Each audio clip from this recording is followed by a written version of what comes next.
issue of gunshot wounds in the case law that emphasize that normally they are not especially heinous, atrocious, and cruel. So I submit there is no evidence she knew she was about to die, no additional acts presented. That's just the evidence. That's where we are. No evidence he intended to have her suffer or inflict a high degree of pain. Plus, the medical examiner also testified there were no defensive wounds, and that is important as well because some of these cases talk about that as, of course, contributing to especially heinous, atrocious, and cruel. Judge, the evidence is just not there. Again, if this is found to be EHAC, then every single shooting will be. Thank you, Judge. Can you distinguish on page 29 of that Gonzalez case where the court mentions that the victim's mental state, let me find it right now, and the victim's perception of imminent death need only last seconds for the aggravator to apply? Well, that's one thing the court is saying. If that's what they're saying in Gonzalez, and I saw that in Gonzalez, sure. That's not saying, oh, that means that it only means that. That's one quote by the court in that the victim knowing. So in other words, it's kind of similar to, as I mentioned, the Jimmy Rice case, where the guy, Mr. Chavez, has the gun, and he says to the victim in a few seconds, do you want to die, or you are about to die? So that is just I don't necessarily disagree with that. That is just a quote in Gonzalez about the time period in which the victim felt the apprehension. So your argument is in Gonzalez, all the other factors in conjunction with the time makes the difference. Oh, absolutely, absolutely. Because if the Florida Supreme Court is making that one-line quote in Gonzalez saying that period of time can be a few seconds, okay, that's what they have stated by saying that. But in Gonzalez, that is the one where you have the shot into the floor, you have the shot into the leg, you have the shot into the other leg, and you have the victim terrorized. Gonzalez led that person into the bedroom. So if all of that is happening quickly, so that is just one line in it. They're making that comment that, hey, that apprehension and the victim being aware could just merely last seconds. But again, that is only one of the factors. We have to look at Mr. Walker's intent to cause unneedless suffering. This has to be wicked, shockingly evil, or vile, that he designed to inflict a high degree of pain. So we're not just looking at Miss Alexander, even in those few seconds. That is just one line in Gonzalez. Again, there has to be additional acts to show it was conscienceless and pitiless and unnecessary torturous. So Mr. Walker is there evidence that he has utter indifference to or enjoyment in the suffering of others? That issue of just a few seconds, and I don't necessarily disagree with that one line, and of course it doesn't even apply in Gonzalez because of what happened. But that's just one part of it. And honestly, we don't even know. The thing with this case is you just don't know. So no, yes, Judge, that is clearly distinguishing. Judge, just one thing I'd point out, she keeps saying heinous, atrocious, and cruel. Is heinous, atrocious, or cruel? We don't have to prove every single one of those things. And the fact that she knew of her impending death is a super strong indicator of cruel, Judge. And we believe these cases are not really that distinguishable. In each of these cases, a victim is shot once and then moments later executed, similar to here. And the courts are finding that those situations in which a victim is shot once and then later shot again, a short period of time later, that's heinous, atrocious, and cruel. That's what we have here, Judge. I agree, if we could not establish the sequence of the order, we would probably not have alleged this particular aggravator.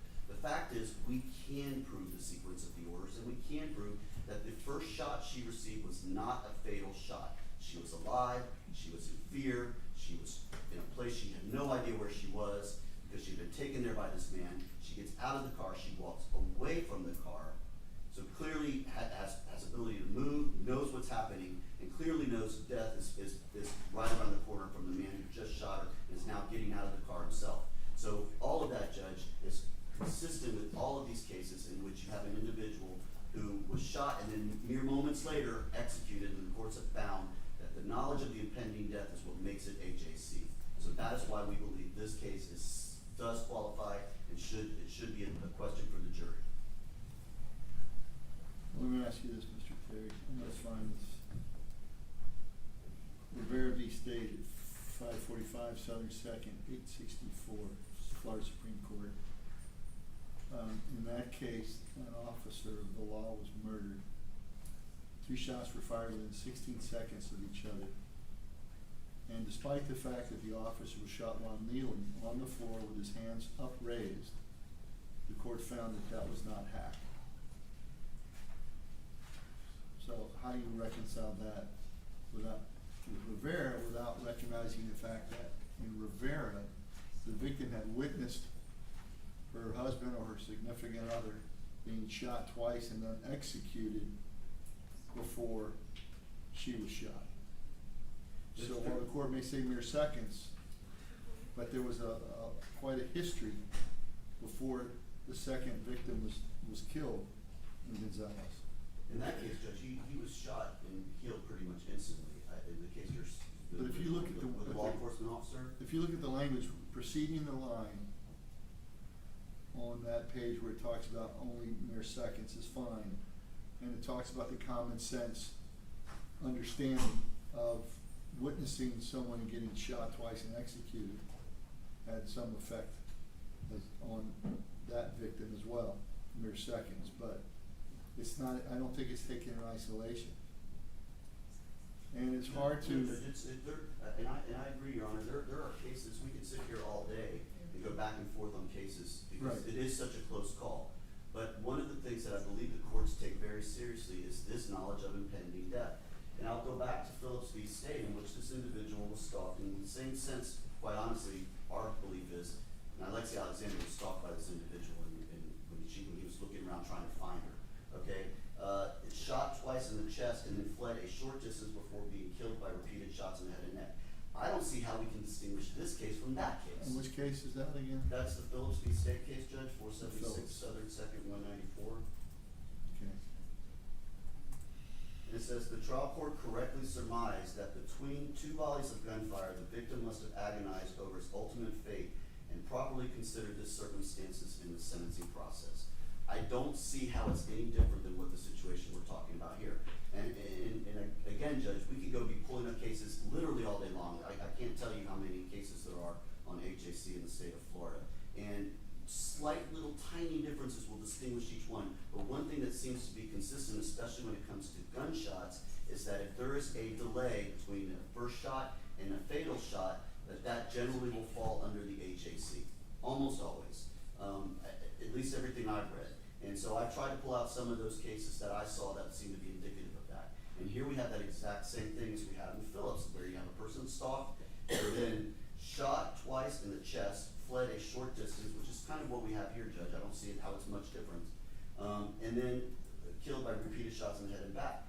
And again, the finding in this was that the trial court correctly surmised that between the 2 volleys of gunfire, the victim must have agonized over his ultimate fate. And that's the state's position in this case, Judge.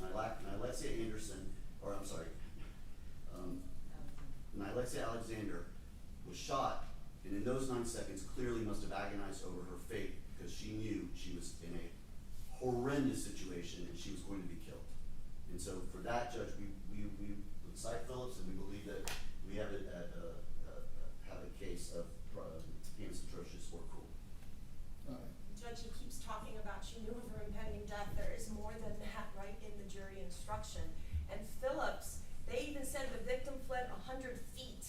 So they had the evidence. We don't have that. We don't know any circumstances after getting out of the car. We know nothing. I mean, honestly though, your assumption that the first shot didn't incapacitate her was based on the blood trail and things, but she could have been removed from the car by Ronny Walker. That's not what Robert Creed said, Judge. You gotta take the two in concert. Robert Creed's testimony is that she was shot in the car, grabs her chest, ordered out of the car. She gets out of the car on her own volition and walks out by herself. And then he sees Ronny Walker gets out, and then a few seconds later he hears gunshots. Right. So what I'm saying is that the physical evidence corroborates what Quincy Creed said occurred. So that's why we're saying we have proven that, Judge. It's not an assumption. This is what the state's position is. We have proven that beyond a reasonable doubt.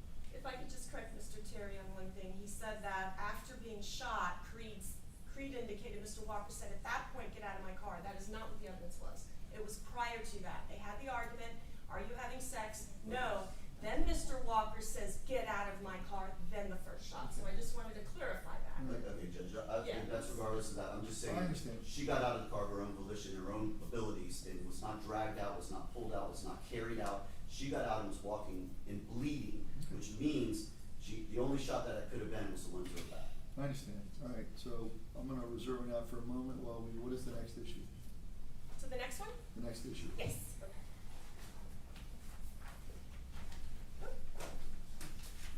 All right, so my motion also includes cold, calculated, and premeditated without any pretense of moral or legal justification. For the record, I want to read in the jury instruction, and this is 921, 161-6I, of course. The first-degree murder was committed in a cold, calculated, and premeditated manner without any pretense of moral or legal justification. I'm going to concentrate and leave that part out of the moral and legal justification. Cold means the murder was the product of calm and cool reflection. Calculated means having a careful plan or prearranged design to commit murder. A killing is premeditated if it occurs after the defendant consciously decides to kill. The decision must be present in the mind at the time of the killing. The law does not fix the exact period of time that must pass between the formation of the premeditated intent and the killing. The period of time must be long enough to allow reflection by the defendant, and the premeditated intent to kill must be formed before the killing, and of course, that is the definition for premeditated murder. However, cold, calculated, and premeditated is different. It is a heightened premeditation. However, I'm continuing with the jury instruction. For this aggravating factor to apply, a heightened level of premeditation demonstrated by a substantial period of reflection is required.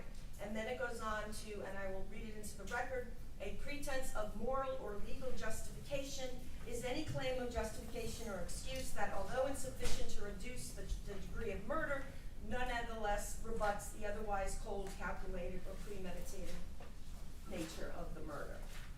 So going to the facts presented on that. All right, so I want to take the court back to the compilation video, and if the court wants to look at it again, because I watched it several more times. We have Miss Alexander, first of all, walking. Of course, we know there's no contact with Mr. Walker. We know it is with Mr. Creed. We have her walking in a very, very lit apartment complex. She's looking down at her phone. She has the charger around her neck. Very well lit, to the point that the police have flashing blue lights in that area. We then have her getting into a vehicle. That is also well lit. The car's lights remain on when it is sitting there in this well-lit area, picking her up, lights still on, and prior to that, you see the court drive headlights on. So then she is picked up. The vehicle drove along with, headlights, it's not shutting off his lights. There was testimony that it was only 1.3 miles from the location to where she was picked up to the location off Floribraska and Highland.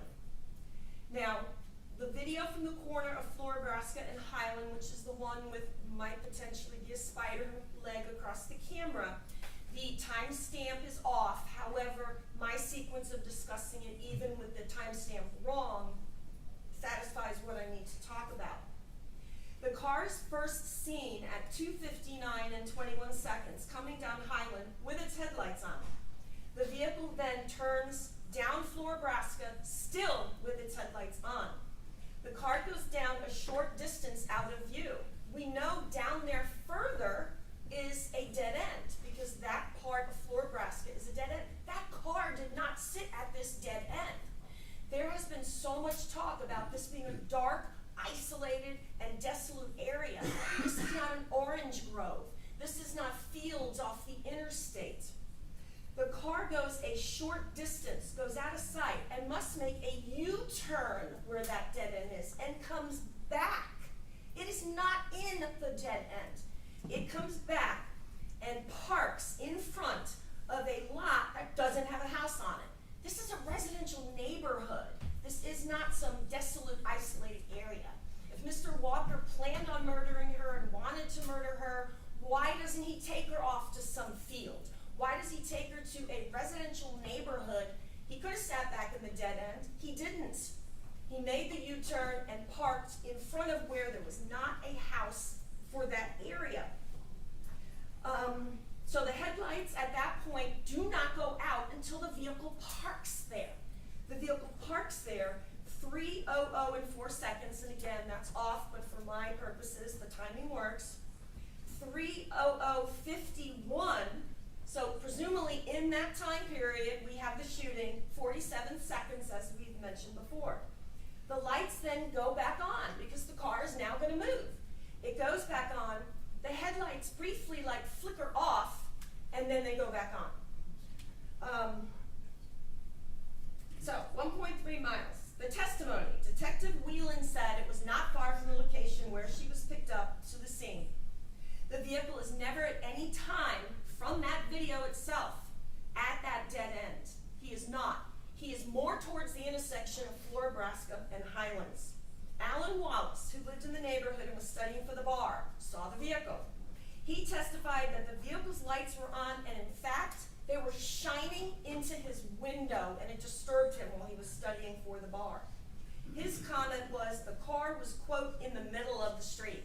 Yeah, it's at the middle of the street, right off the intersection of Floribraska and Highlands, because it went down, made a U-turn, and came back. This is not taking place at the dead end. And it could have been. First of all, you wouldn't take her to a residential neighborhood, and you could have stayed in the dead end. State's Exhibit 36B, the overview of the area, Your Honor can clearly see it's a residential neighborhood. There's houses in the front, there's houses on that road. It is a residential neighborhood. I'm looking just as I'm looking at my, all right, Eric Walker. There were several people out in the area that night. He heard the shots, he went to investigate. He's knocking on doors because it's a residential neighborhood and he's looking for Ring cameras. His testimony, there was a fair amount of people out and about. Officer Abby Pittner from the Tampa Police Department said the area is an empty lot. Yeah, because there's not a house on it, with houses surrounding it. The state called many neighbors who had cameras, because there are all houses on this street. Detective Whelan described the area as, quote, a residential neighborhood. Mr. Creed did not testify, actually said he didn't know Mr. Walker had a gun, so we don't know anything about that. Mr. Creed did not testify to any comments of, I want to kill her, I'm going to kill her, I have this plan, absolutely nothing. What happens is, apparently Mr. Creed arranges to meet her, presumably, because we know it's not Mr. Walker, and there was some comment by Mr. Creed about he was looking for the girl, period. That's it. Not he's looking for this girl to kill her, not looking for this girl to get back at her, not looking at this girl to hurt her. And that's after they were driving around so he could look for a girl for Mr. Creed, presumably, to do something with. So there was nothing said, no threats to kill, just that he was looking for a girl. Where is this careful plan? Where is this heightened premeditation? And we know the argument, and the argument is critical, because when you have the case law and you have the jury instructions, when there's an argument, the argument started over the sex. Mr. Walker, after Nilexia Alexander says no, he says, get out of my car. An argument is frenzy, it's rage, it's impulsive, it is taking place at that moment. That is not cold calculated and premeditated with heightened premeditation, just because they picked up Miss Alexander, went only 1.3 miles. I've described the car already, and there's absolutely no other evidence. No evidence of harms or threat to her. Mr. Creed never testified that Miss Alexander ever crouched down. This goes, I guess, to the EHAC argument as well. He never testified that he saw her crouch down and turn to her side, if that in fact is what the state will continue saying about premeditation. We've got to have that heightened premeditation. Stanley Wilson. All Stanley Wilson recounts is a conversation allegedly afterwards. Yeah, she gave me an STD. Apparently, I guess that's why he shot her. That's not premeditated. That's something said after the fact. He didn't testify to issues or arguments that Mr. Walker said to him, I'm looking for her, I have to get her, we had an argument. He never testified, or neither did Mr. Creed, or no other evidence, to a careful plan or prearranged design to kill her. There is no evidence in the record, Your Honor, of a careful plan carried out with the heightened premeditation. The jury has found premeditation, but to have the code calculated and premeditated, you have to have that heightened premeditation. What we have is an argument, an impulsive argument, and then an act after that. That does not rise to the level of heightened premeditation. There is absolutely no evidence of that. There was some evidence by Mr. Wilson. They knew each other, okay? That is not a plan to kill, a careful plan prearranged to kill with substantial cool reflection. It just doesn't exist. By the way, there was never any evidence presented. The state keeps saying lured. He lured her to her death. There was not one shred of evidence that he lured her or lured her into that vehicle. Again, as the state did with especially heinous, atrocious, and cruel, they want to speculate. They want to assume. We need evidence. We don't have any knowledge of them communicating. We didn't have any evidence that some comment was made in closing argument, Ms. Alexander could trust Mr. Walker, and that she put her guard down, and because he was, quote, luring her. There's no evidence of any of that. That was pure argument. And again, where we have the vehicle, we have painted this picture of some desolate area. These cases talk about what a desolate area is. That vehicle was parked just short of the intersection of Highlands and Floribraska. Could have stayed at the dead end, but did not. A couple of cases, they pretty much talk about what you have to have for the code calculated and premeditated. Let me, just for the record, and then I will go to Mr. Terry's cases. All right, for example, I cited the Victorino case, 23 Southern 3rd 87. That is an extreme example where the aggravating factors were, of course, shown. I'm sure we're all familiar with the Victorino case. That is the Xbox murders on the east coast of Florida. But the court talks about the enunciated four-part test for the application of that aggravator, and it is the killing being the product of cool and calm reflection, and not an act prompted by emotional frenzy, panic, or a fit of rage. And the defendant must have had a careful plan or prearranged design to commit the murder before the fatal incident. The defendant must have exhibited heightened premeditation, and there must have been no pretense of moral or legal justification. The Wyndham case in my motion, 656 Southern 2nd, 432. It cites the Richardson case. Again, with this aggravator as well, I'm sure Mr. Terry would agree, we could also be here all day long with facts. We don't have the facts and evidence in this case, but it cites Richardson, where they did not find those elements were proven. We just don't have the evidence. I'm checking if there was anything else. Where was it? Okay, so Mr. Terry's cases. Mr. Terry cited 4 cases of code calculated and premeditated without pretense of moral or legal justification. Those cases are extreme cases where it kind of looks like CCP applies. So first of all, we have the Baker case. Baker walked around till he found a house to rob with his co-defendant. He then held the victims at gunpoint for 2.5 to 3 hours. They could have been planning during that time. They searched the entire house. They kidnapped one of the victims and made them go to an ATM. They went to a, quote, rural area. And that is not what we have. They couldn't get money or something at the ATM, and it ends up that the victim starts running and is chased. That is an example of code calculated and premeditated. That is clearly not what we have. The Wright case, which is WRIGHT, that's a carjacking. The defendant in that case said it cannot be code calculated and premeditated if he's under extreme duress.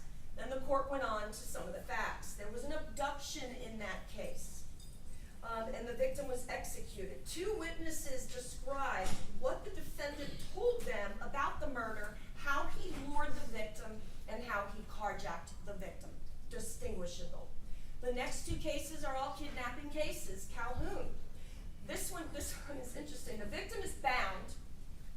trunk of her car, driven to the woods.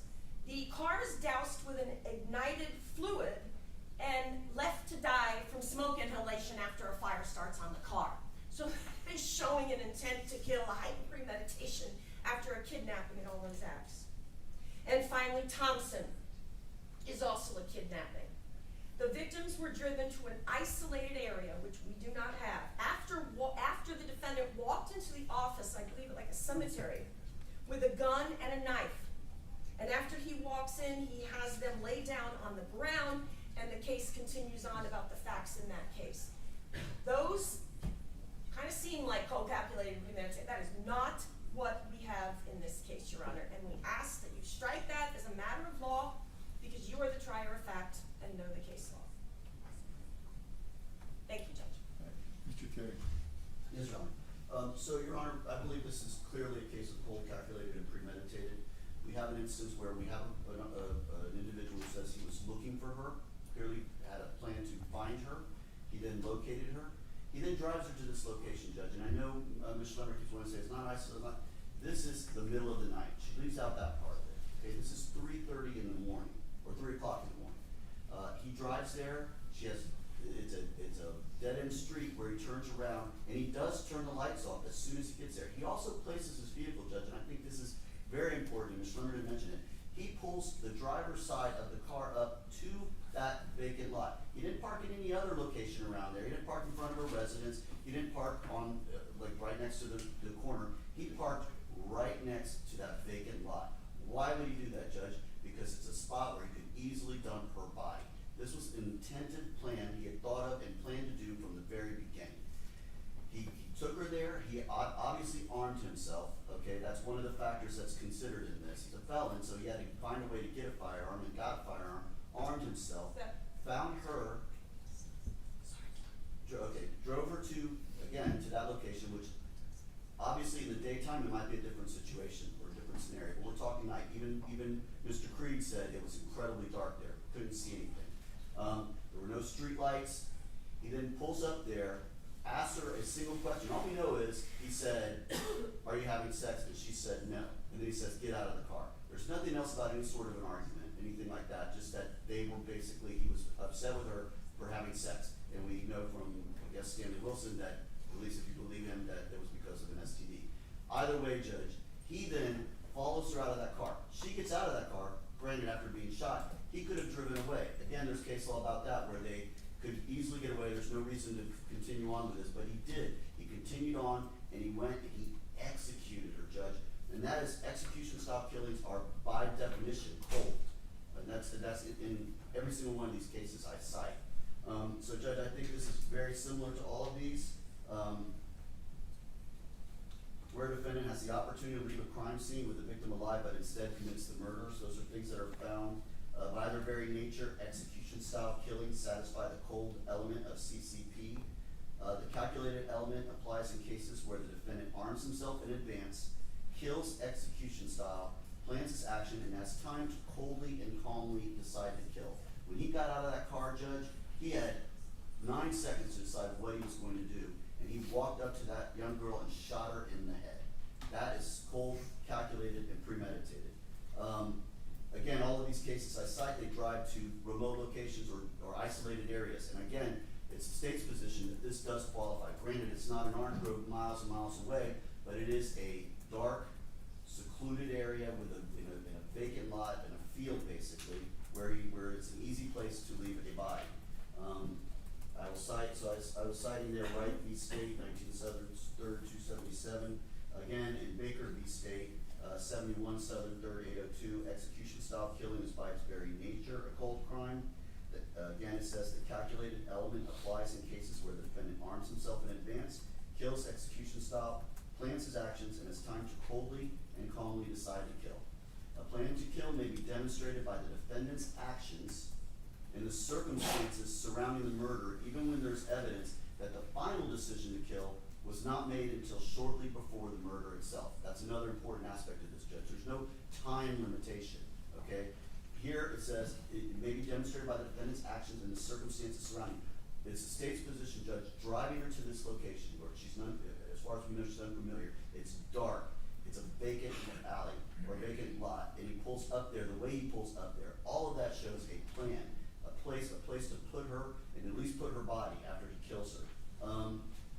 And again, these cite other things, including the fact that they had ample opportunity to release the victim, but instead, after substantial reflected, acted out the plan he had conceived during the period in which the events occurred. And so, let's see. In Baker also, because the victim was shot in the forehead at close range, the physical evidence is thus consistent with an execution type killing, in case there's any question about whether or not this was execution style. Again, Calhoun v. State, 138 Southern 3rd, 350. Manner in which defendant executed the crime is important. Where a defendant arms himself in advance, kills execution style, and has time to coldly and calmly decide to kill, the element of calculated is supported. Taking a victim to an isolated location or choosing an isolated location to carry out an attack can be indicative of a planned or prearranged design to kill. Exactly what the state is arguing in this case, Judge. Exactly what the facts seem to indicate. So that's why we cited that case, which was Calhoun v. State, 138 Southern 3rd, 350. And then in 648, Thompson v. State, 648 Southern 2nd, 692. Again, Thompson took the precaution of carrying a gun and a knife with him to the cemetery office. After he had obtained the check from SWAC, he drove the victims to an isolated area, forced them to lie on the ground. There's no indication of any resistance. Again, there's no indication that Nilexia Alexander resisted in any way. And again, advanced procurement of a weapon, lack of resistance or provocation, and the appearance of a killing carried out as a matter of course. Judge, I believe the state has proven all of that by the facts and circumstances surrounding the killing, the location where the killing took place, the execution style killing. And Ms. Fawcett has provided me another case that I did not. It's called Squires v. State, 450 Southern 2nd, 208, which states shooting victim 4 times in the head with revolver after initially wounding victim with a shotgun and firing 4 shots at extremely close range indicates CCP. So Judge, based on all of that, the state believes we have established more than enough facts to prove beyond reasonable doubt to the this jury that this is a cold, calculated, and premeditated murder. Rebuttal, Your Honor? Yes. Yeah, Mr. Terry is incorrect when he says there's no street lights. On that corner of Floribraska and Highlands, where the car is parked, I guess it's, I don't know if it's south or west, but short of the intersection, you can see the street lights on. So that is absolutely not true. He also misspoke when he said Mr. Creed never talked about an argument. Yes, he did. He said that when they talked about the sex, he got mad and there was an argument. So that was the testimony. Mr. Terry is using a comment about that was not in evidence, and that is, oh, Mr. Walker was a convicted felon. That did not come in. That is not evidence. All we know is he was looking for the girl. That's it. And that's after he was looking for a girl for Mr. Creed. I also take the fact that he parked the wrong way interesting, because not only is he shining his headlights into Mr. Wallace's home, not ending up in the dead end where he could have, but actually parking the wrong way on the street is indicative of being, hey, maybe someone will see this. Why is this car parked the wrong side of the road? He keeps saying, Mr. Terry keeps saying, executed, executed. We do not know anything about Miss Alexander's condition once she is either carried, taken out, walks out of that vehicle. So we don't know execution, we don't know if, we just don't know any facts. So the continuous use of the word execution. He made an interesting comment too. He said, as far as we know she was unfamiliar with the area, we gotta look at the evidence. And the evidence in this case does not support it. We were not provided the last case, but I can tell you that talked about a shotgun being used first, I believe, and then a firearm after that. So, Your Honor, this does not rise to that level. Premeditated for the jury to have returned a first-degree murder, but does not classify for that heightened premeditation for this aggravator to apply, and we're asking you to strike it. Thank you, Judge. I'm going to reserve on that momentarily as well, while I ask if there's any other issues we need to discuss.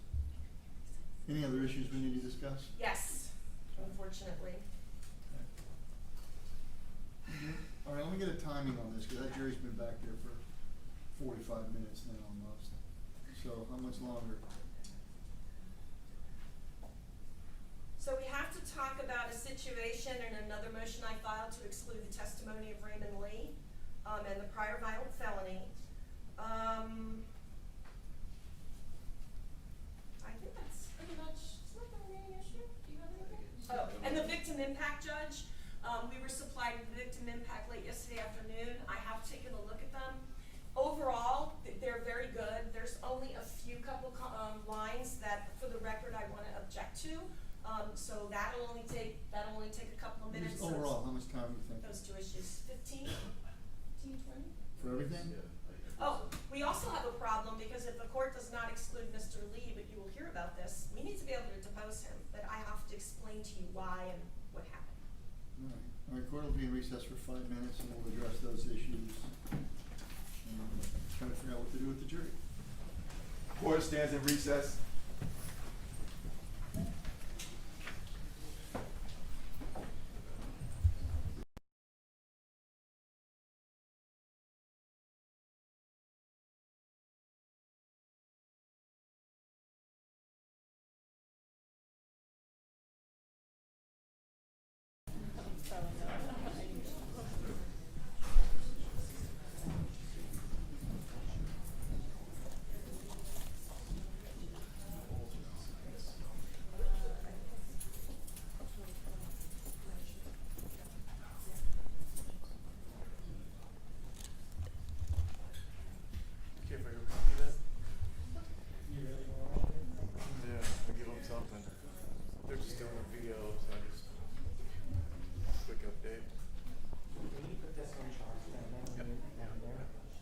Is there an adapter for this? I'll give you one too. There's one down there. That I'll give you one.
Come to order, court is back in session.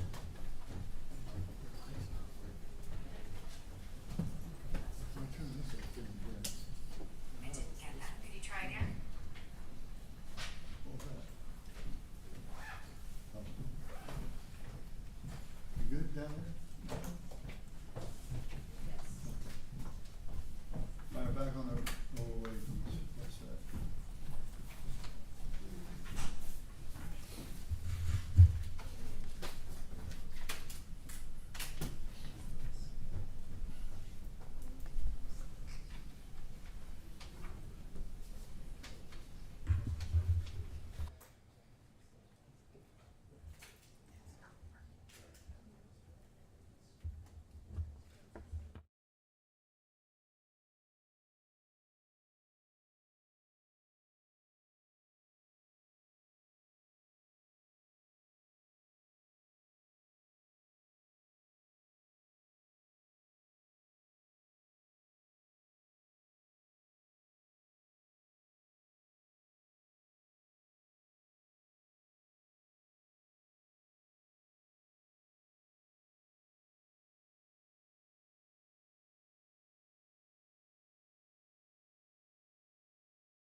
or I had to learn to adjust. It doesn't talk about the effect it had regarding her death. But the fact that it alludes to the fact that that no longer applies would show an effect on the community. So I think this letter's fine in its entirety. Thank you, Judge. The next one, again, very minor, Nilexia Alexander, that is the grandmother of Nilexia. The court has already ruled about the New York trip, so for the record on her letter, Lexi always talked about going to New York. We were planning to surprise her with a trip for her 15th birthday. Sadly, we never had the chance. The court has already ruled that that is okay for Miss Alexander. However, sadly, we never had a chance, does not go to the uniqueness of Miss Alexander or the loss to the community. So based on the ruling, I'm still objecting to the line concerning the trip. However, I understand the court's ruling, but certainly sadly, we never had the chance. I am objecting to. So, Your Honor, and that's it for that one. Have you heard, Your Honor? Yes, absolutely. I would cite to Jordan v. State 176, Southern 3rd, 920. It's a Florida Supreme Court case out of 2025. It indicates evidence concerning the impact of the victim's death on the family members is relevant for the impact. So this is the effect it had on the family. It's another family member. I mean, it's analogous, but it's a different family member. So I'm going to allow that as well. Now, the question, what about the line, sadly, we never had the chance? That's the impact it had on her family. This is the victim's grandmother. I agree. I agree with that as well. Just want to hear what you had to say. It's almost the same, but it's her, the effect on her. Okay. And the principal, Delia Gadsden. Delia. Yarborough, is that right? Delia Gadsden Yarborough. Delia. Yeah. Judge, again, overall, this statement comports with the statute as well.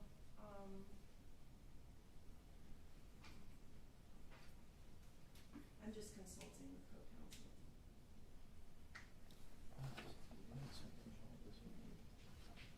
Judge, I was looking at one of the paragraphs, but we don't have any objection to that letter.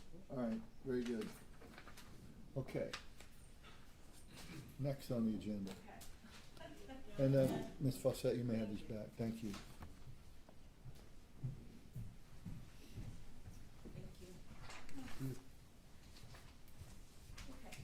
All right, we have a motion to exclude one of Mr. Terry's witnesses by the name of Raymond Lee. Raymond Lee was present during the prior violent felony incident in October of 2003. That's October 23rd of 2003. Okay. We are moving to exclude him, and if he's not excluded, we're going to have to take his depo for these reasons. Former Detective Drabenik and Mr. Lee were originally listed in this case as witnesses because I filed motions demanding to know, of course, what the PDF was and who the witnesses were, and got the documentation appropriately from Mr. Terry. But then Detective Drabenik had changed to Detective Masucci. However, they didn't know where Mr. Lee was. And in fact, unfortunately, Mr. Terry only had Mr. Lee show up like about 2 weeks ago at jury selection. So he was nowhere to be found. I deposed Detective Masucci because he was going to be the only witness. There is a very long history behind this prior violent felony, and it can get very messy. We're talking hung juries, conviction that got reversed. This should be limited to the pleas that he entered in 2010. There's also a lot of issues with the identification. The appellate court ruling is very scathing on the weakness of the case and the ID that was done because Mr. Lee had done his own research with a potential hearsay name, found a picture, doesn't look at a photo pack till after he has a picture. It's a mess. So Mr. Terry specifically told me, and Ms. Dunker was there after we deposed Detective Masucci, I'm not using any witness. This is just too messy. I'm only going to use the certified judgment and sentence. And that was probably about 2 months ago, something like that, maybe a month and a half. And it remained that way until Tuesday night. Tuesday night, Mr. Terry did advise me, that Raymond Lee apparently showed up at jury selection. We had not been told that earlier, we were not told it until I believe it was Tuesday night, Mr. Terry can correct me. And I was told they'd call him as a witness. I said, well, you know, we have not, you said you were not calling him, you're using the certified, we have put that aside. Either way, we would have to do something, depose him or something if you're gonna call him. Then it's like, no, I'm not gonna call him then now, I'm gonna call Detective Masucci, who we've already deposed. I'm like, okay, now it's Masucci. But that's okay, Detective Masucci's not here, he's in Yellowstone. So then it became Detective Dravenik. And Detective Dravenik is here to testify, and I got a chance to speak with him, and I've got his report. I was specifically told last night, and I have the text, they are not calling Raymond Lee, that it is just gonna be Dravenik, which I don't have an issue with. Now this morning, I'm told they're using him. So Your Honor, we have not fully prepared them at this point for Raymond Lee. This became an issue to us Tuesday Where is Raymond night. Lee right now? He's here. Okay. Well, we're gonna be taking a break for depositions this afternoon, so I can assume you'll get him done. And then, That's- The only, yeah. and that's fine, and I don't have a problem with that. Just if I can respond to a couple of points on that. And most of what Ms. Summer said is accurate as far as, you know, the Okay. conversations we had. However, my feelings have changed for a number of reasons. Number one, when I saw her motion basically trying to eliminate 2 of our aggravators, I realized that I may be stuck with just one aggravator, and all I've got is certified copies of conviction. So around that time, when I saw that motion, not knowing what your course. I don't need to know your reason, it's okay. Well, yeah, Judge, the fact of the matter is, we did not know or have contact with Raymond Lee until he showed up for the trial. And so at that point in time, he seemed to indicate to me he wanted to be a part of this. So I let Ms. Schlemmer know, and so that was kind of where we were gonna be with this. Then when I called him to tell him, hey, you need to come down for a depo, we need to get this, he's like, I changed my mind, I don't wanna be involved. At that point in time, I said, you have a couple of hours to think about it, but please, we need to know. He never called me back. I tried to reach him most of the day yesterday, he didn't call. That's when I sent the text to Ms. Schlemmer saying, he's not responding, we're not gonna call him. After I left work yesterday evening, Ms. Fawcett apparently was able to reach him, and he did agree to come down for Ms. Fawcett. Okay. I was told that this morning. I He's understand. here. The only problem with doing this deposition later is that we don't have that much to present in our case. Our case is very short. Literally, right now, it's gonna be Detective Dravenak, our certs. Well, you do them over lunchtime then, because we're not gonna bring these people in just to say, hey, thanks for coming back, see you in an hour and a half. I understand, that's So, fine, Judge. We can. I would do 'em over We'll lunch. do what we can before, can we do the victim impact slightly out of order then, Judge? Well, we've already, you can kind of do the CCP. Your order is your order, I'm not gonna complain. Well, just based on the case law, we wanted to know if there was any objection. Oh, I understand that, yeah, you gotta follow that part of it. The case law suggests that the victim impact statement must be brought after a aggravator's been proven, but if they're not gonna, CCP went through the facts. the CCP is going through the facts, so I think we're okay on that. So, Okay. all right, that's fine, Judge. Yeah, we can- So I think there's enough we can do today before lunch, so we should be fine. So Your Honor, I'm not taking away my objection, obviously this is. I understand a that. phase, and No, I now know we're that. gonna be in question. I appreciate that. So thank you. Did you wanna address really quickly the photographs that they have for victim impact? And there's also photographs. That just came in this morning, right? Yes. You might as well take care of that. Yeah, might as well. Ms. Fawcett, do you guys have a chance to show this to the judge? Yes. We have photographs of Nilexia Alexander and photographs of Elaine Caldwell.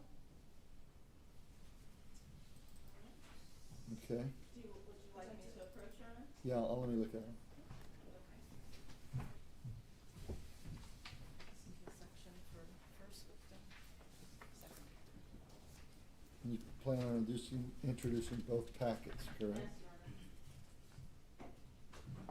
Victims is the first victim.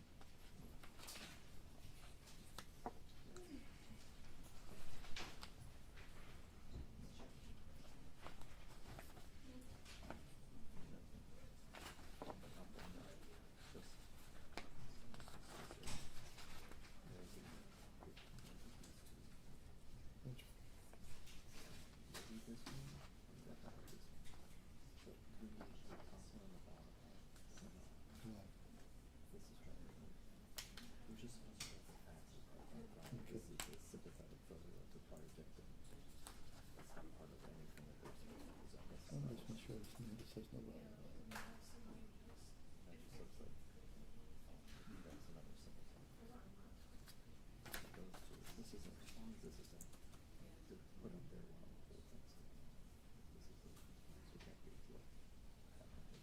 We can't make this a feature.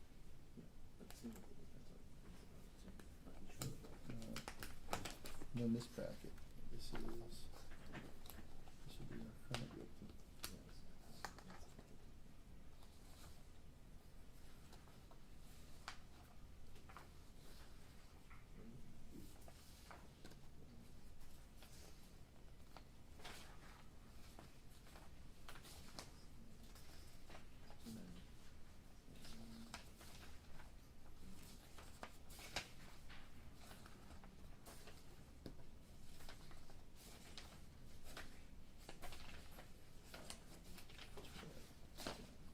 How many uses?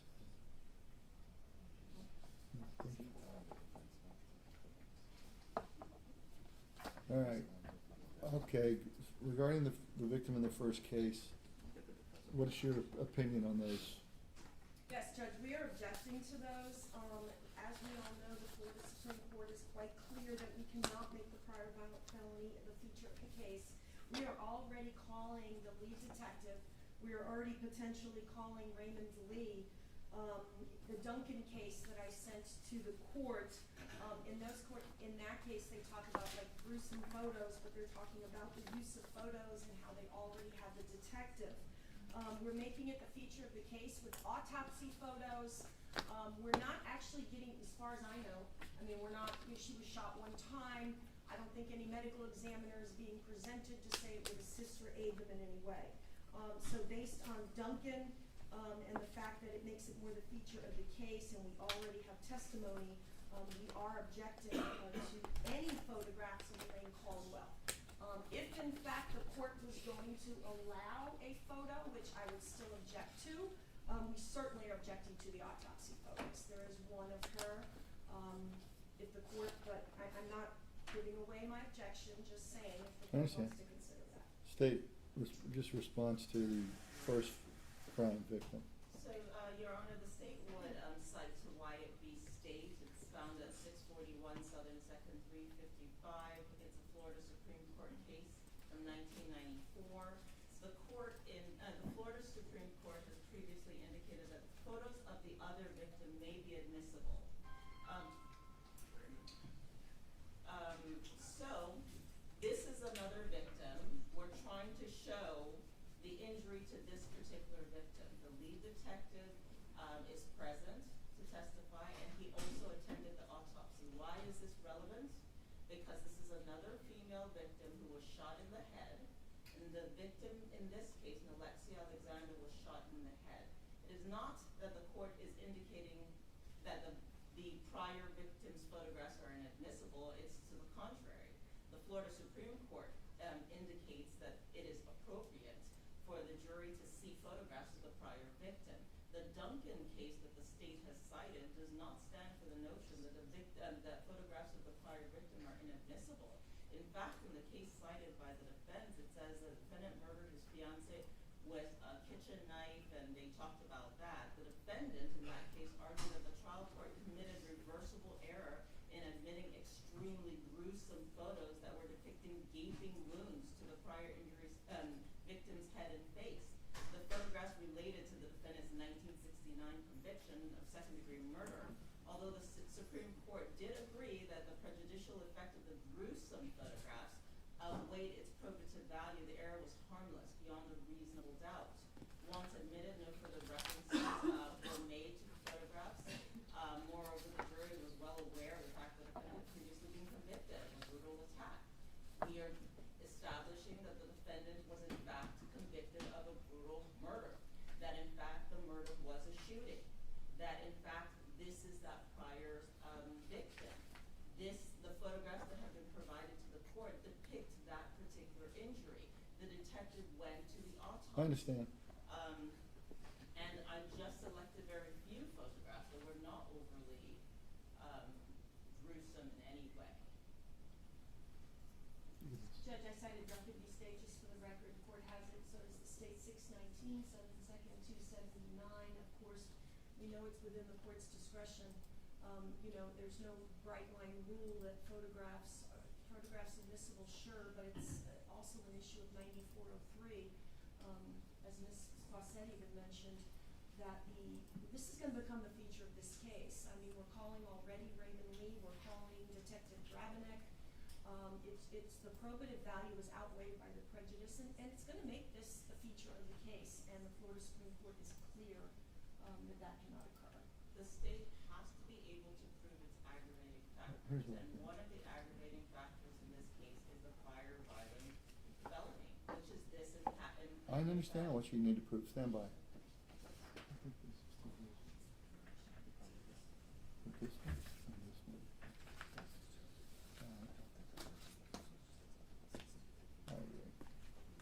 All right. And one more comment on this, Judge, the aggravator is the conviction. The conviction was a plea to this case. That is another factor why we don't need to be going into. It's all clear, though, the aspects. pictures are allowed. I understand your argument and your objection. So regarding the first victim, I've chosen 2 photos that I'm going to allow. And I will give them back to the state. It's going to be, you guys want to approach? Oh, yes.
instructions to the court earlier this week. I see Mr. Terry sent some yesterday. I've read all of them.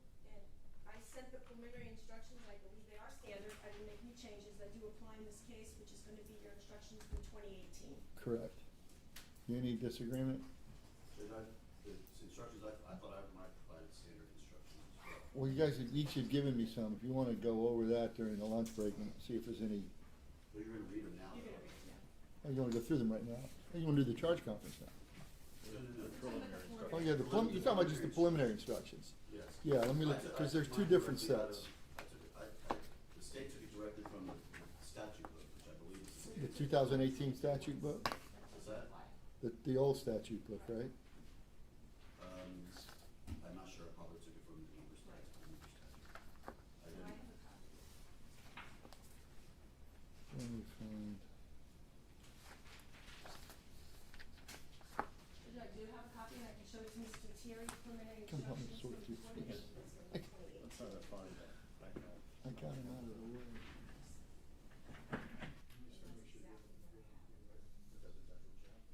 No, I recognize it, I thought it was fair. Okay, I didn't understand. Judge, I have no objection to the defense's preliminary instructions, I didn't realize that the ones I was given was from today's, they've changed quite significantly. Yeah, they have. Yes, So I didn't realize I was putting today's, and this should be, she is correct, it should have been 2022's, I believe should be allowed.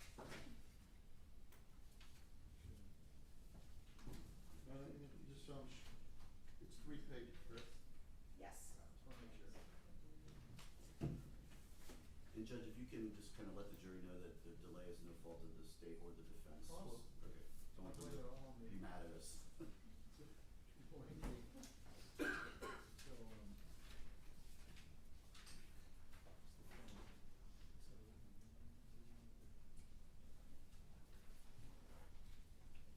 Do you not have the copy I sent?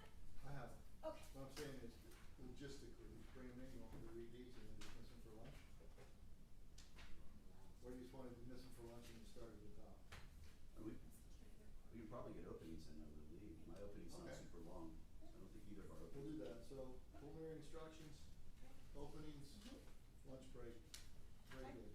Got it, thank you, Judge. What time? Are you gonna tell them it's gonna be a short day today? I will, I'll let them know it's a short date and that the delays have been my need for information and the attorneys are not to blame. I'll also ask them.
All rise for the jurors.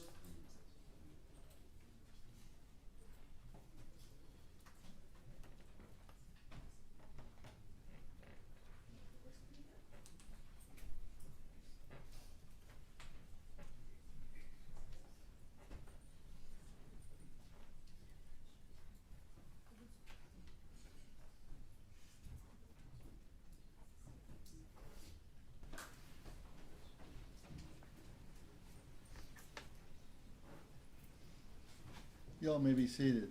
Thank you, ladies and gentlemen. All right, first off, were you all able to follow the court's instructions? No issues? Nobody had any contact with any media stories, print, radio, TV, YouTube, none of that? And no one spoke to you about the case, and you never spoke to anyone about this case? All right, very good. Also, a couple of things just logistically. We're going to be breaking around 2 o'clock this afternoon, so you'll have an early day today. The state and the defense don't anticipate that this is going to be a lengthy process overall. So that's so we can do some extra work in the afternoon. The attorneys are still going to be working hard. And also, the delay today was because of me. I had them in here at 8:30 this morning, and we have been working right up until the very second we went and got you. So if you want to be mad at someone, it's all on me, because they have to listen to what I say apparently. And after that, I think we're ready to go. So, ladies and gentlemen, members of the jury, you have found the defendant guilty of 1 count of murder in the first degree.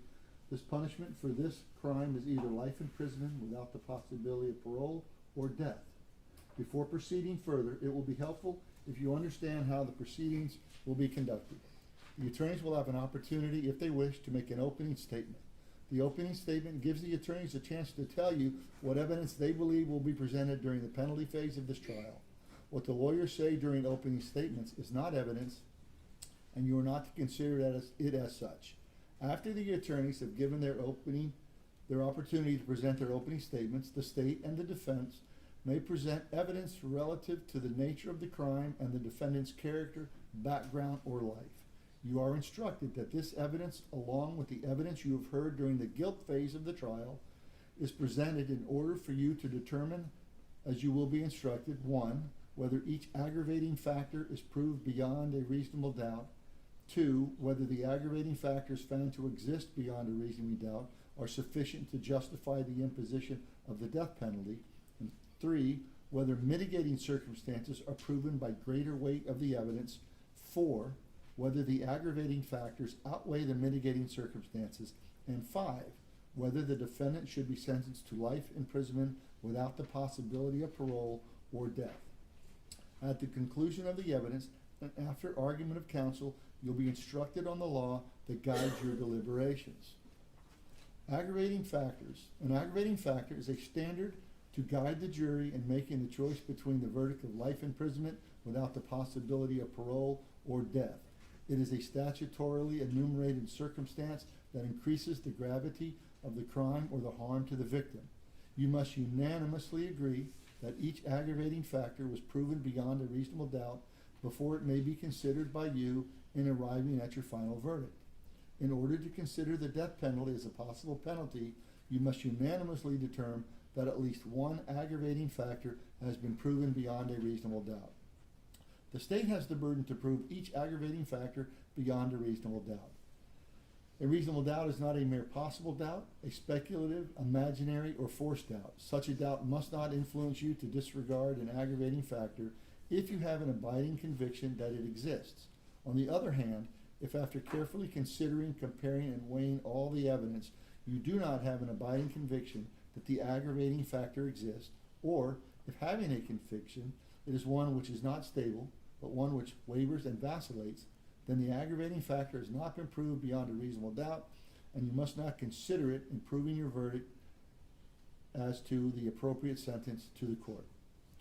A reasonable doubt as to the existence of an aggravating factor may arise from the evidence, conflicts in the evidence, or the lack of evidence. If you have a reasonable doubt as to the existence of an aggravating factor, you must find that it does not exist. However, if you have no reasonable doubt, you should find that the aggravating factor does exist.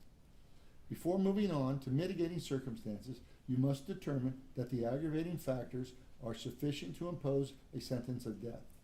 If you do not unanimously agree that the aggravating factors are sufficient to impose death, Before moving on to mitigating circumstances, you must determine that the aggravating factors are sufficient to impose a sentence of death.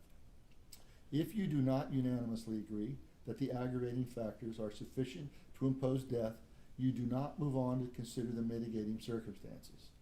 Mitigating circumstances. Should you find sufficient aggravating factors do exist to justify the imposition of the death penalty, It will then be your duty to decide whether the aggravating factors that you unanimously find to be proven beyond a reasonable doubt outweigh the mitigating circumstances that have been established. Unlike aggravating factors, you do not need to unanimously agree that a mitigating circumstance has been established. Rather, whether a mitigating circumstance has been established is an individual judgment by each juror. A mitigating circumstance is not limited to the facts surrounding the crime. It can be anything which might indicate that the death penalty is not appropriate for the defendant. In other words, a mitigating circumstance may include any aspect of the defendant's character, background, or life, or any circumstance of the offense that reasonably may indicate that the death penalty is not an appropriate sentence in this case. A mitigating circumstance need not be proven beyond a reasonable doubt by the defendant. A mitigating circumstance need only be proven by the greater weight of the evidence, which means evidence more likely than not tends to prove the existence of the mitigating circumstance. If you determine by the greater weight of the evidence that a mitigating circumstance exists, you may consider it established and give that evidence such weight as you determine it should receive in reaching your conclusion as to the sentence to be imposed.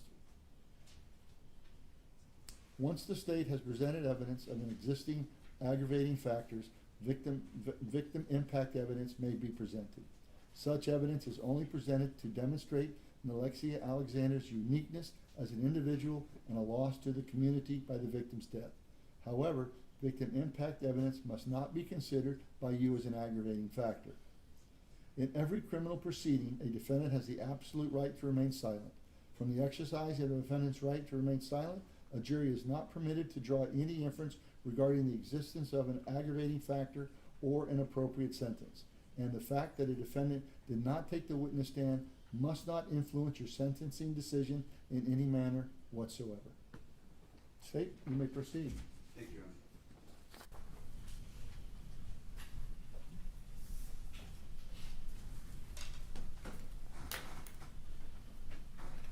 Ladies and gentlemen, Nilexia Alexander is not the first person Ronny Walker has killed.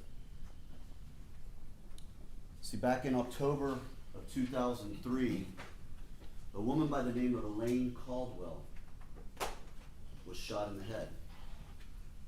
Her home was broken into, a robbery was taking place, and ultimately, that man seated right there, Ronny Walker, was convicted of her murder.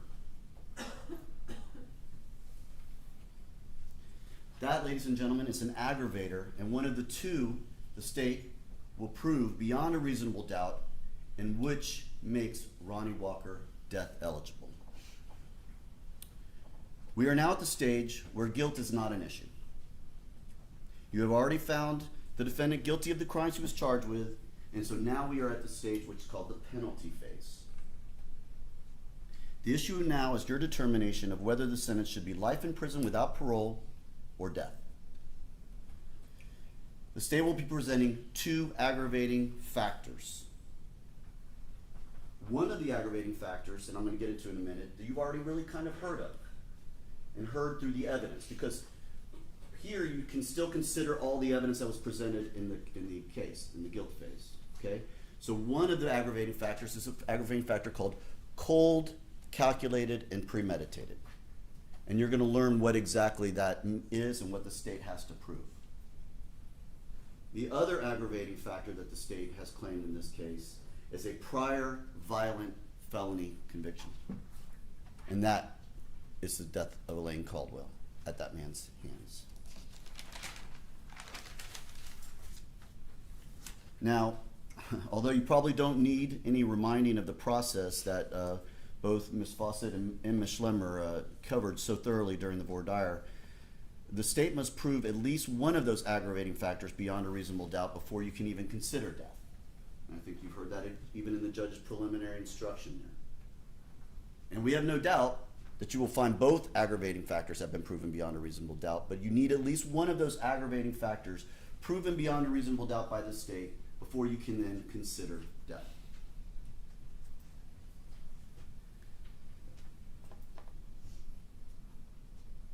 And again, everything that was presented and argued in the guilt phase can be considered by you when considering certain aggravating factors. And in this case, that is the cold, calculated, and premeditated. So the state is not going to come and have to represent all of those witnesses and all of that evidence. I think you all would go crazy. No. You can consider all of that. It is considered part of this trial as well. So let me talk to you a little bit about cold, calculated, and premeditated. And obviously this is a aggravator where there is a heightened premeditation, and it's calculated, and it's done in a very cold manner. So in this particular case, you heard evidence from Robert Quincy Creed that he was searching for her. Clearly had a plan in mind. Judge, may we? Yes.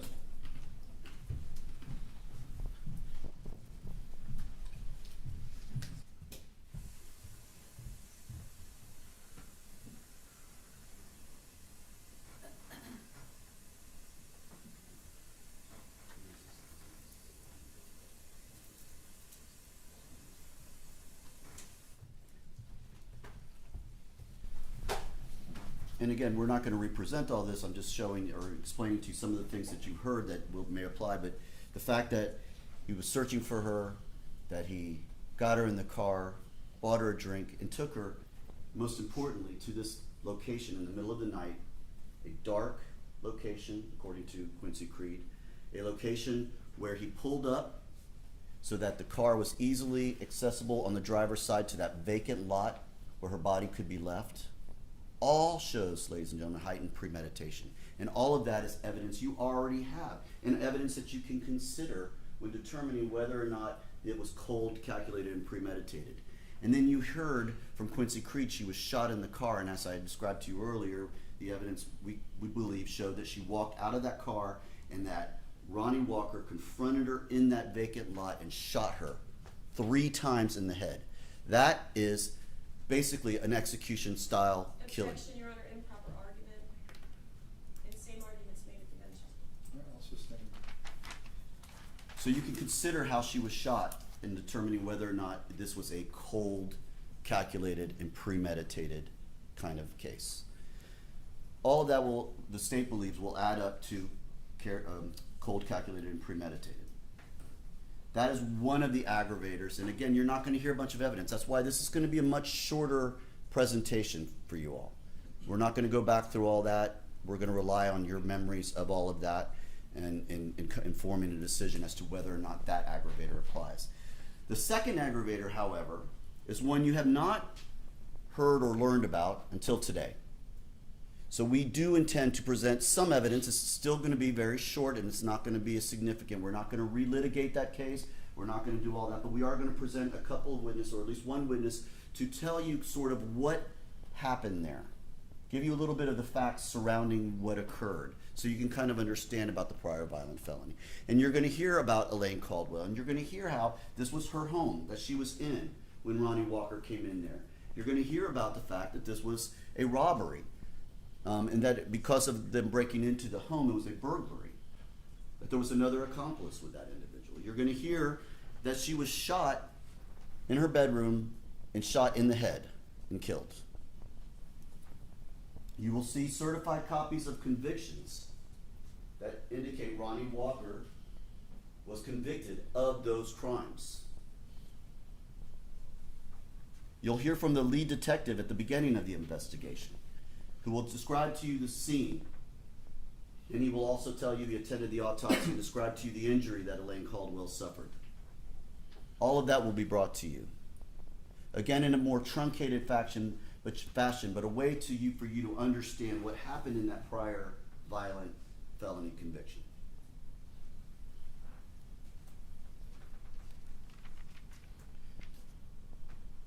Those 2 aggravating factors will be proven to you beyond a reasonable doubt.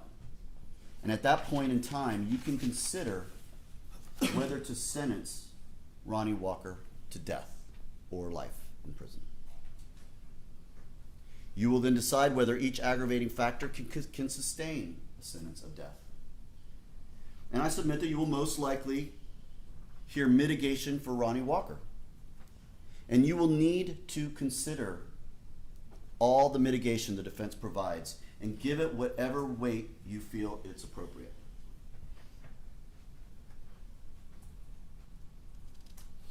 Then you will weigh the aggravating factors that the state believes it will prove to you beyond a reasonable doubt against those mitigating circumstances that you will hear about. And again, you give each the weight you feel they deserve.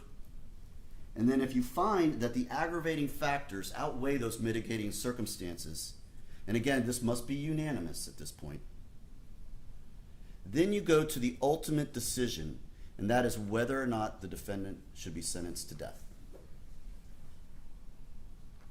We are confident, ladies and gentlemen, that we will have proven our aggravating factors, that you will give them great weight, because they deserve great weight, and that you will find these aggravating factors outweigh the mitigating circumstances you are going to hear, and that the appropriate sentence in this case is the sentence of death.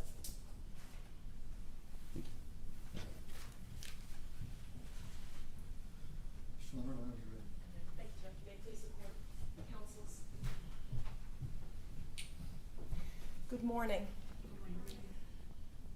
My name, you haven't heard much about me since jury selection. My name is Carolyn Schlemmer again. I talked with you all quite a bit about your feelings about the death penalty. Ladies and gentlemen of the jury, we want to thank you. We want to thank you for the service you have done in this case. It has been over 2 weeks that you have been with us. The time and attention you have given to all of us, including Mr. Walker. We want you to know that we fully accept your verdict. Fully accept your verdict. With your verdict, you have assured that Ronny Walker is punished. You have assured with your verdict that he will die in Florida State Prison. He will never be released and he will be punished. You have assured that. The decision you now have to make is, at whose hands does he die in Florida State Prison for what he did to Nilexia Alexander? Because life without the possibility of parole, as you remember from jury selection and Mr. Terry talking with you, life without the possibility of parole or the death penalty are the only choices. And you are assured that Mr. Walker will never walk free. No matter what, Mr. Ronny Walker will die between the cement walls of Florida State Prison. Now, this is our opportunity, and I want to make it clear as well. We are not trying to excuse what was done to Nilexia Alexander. You will hear from Nilexia Alexander's mother and her grandmother. We anticipate Mr. Terry will present them. Ashley Alexander is a wonderful woman.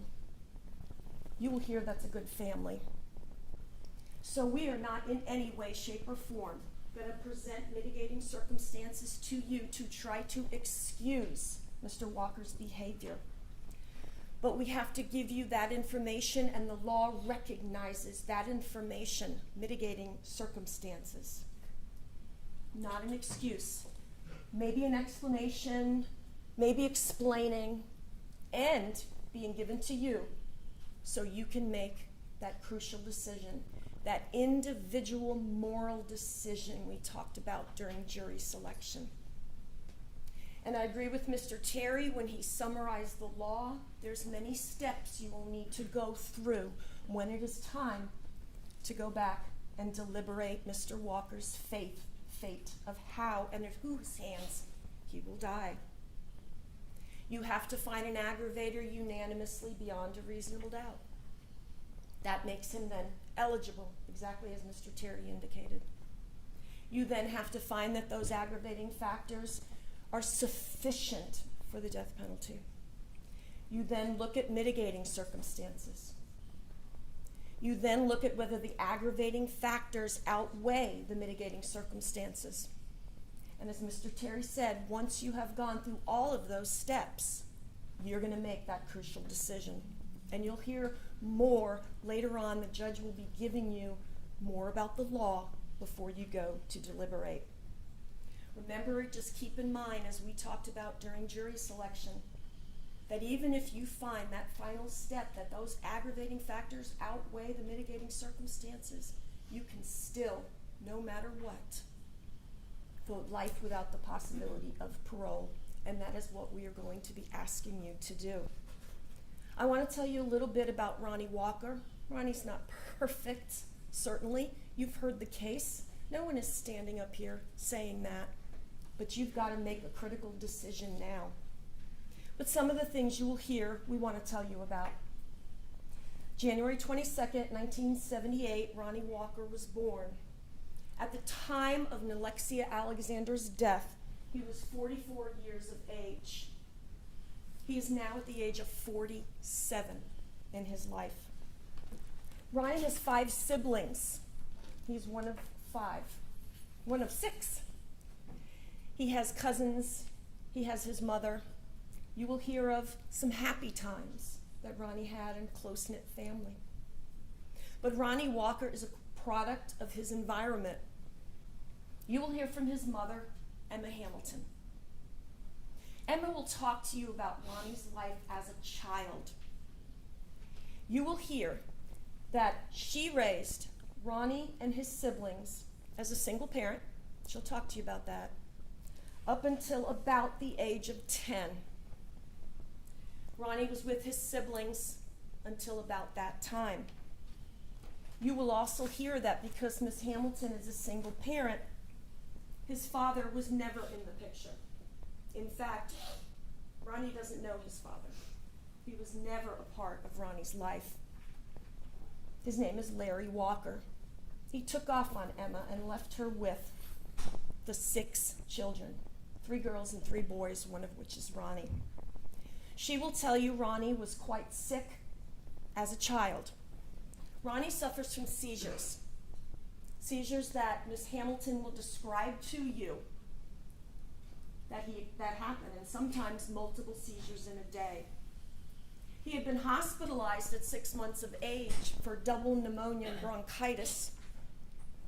And after that point, so about 6 months of age, the seizures started and continue to this day.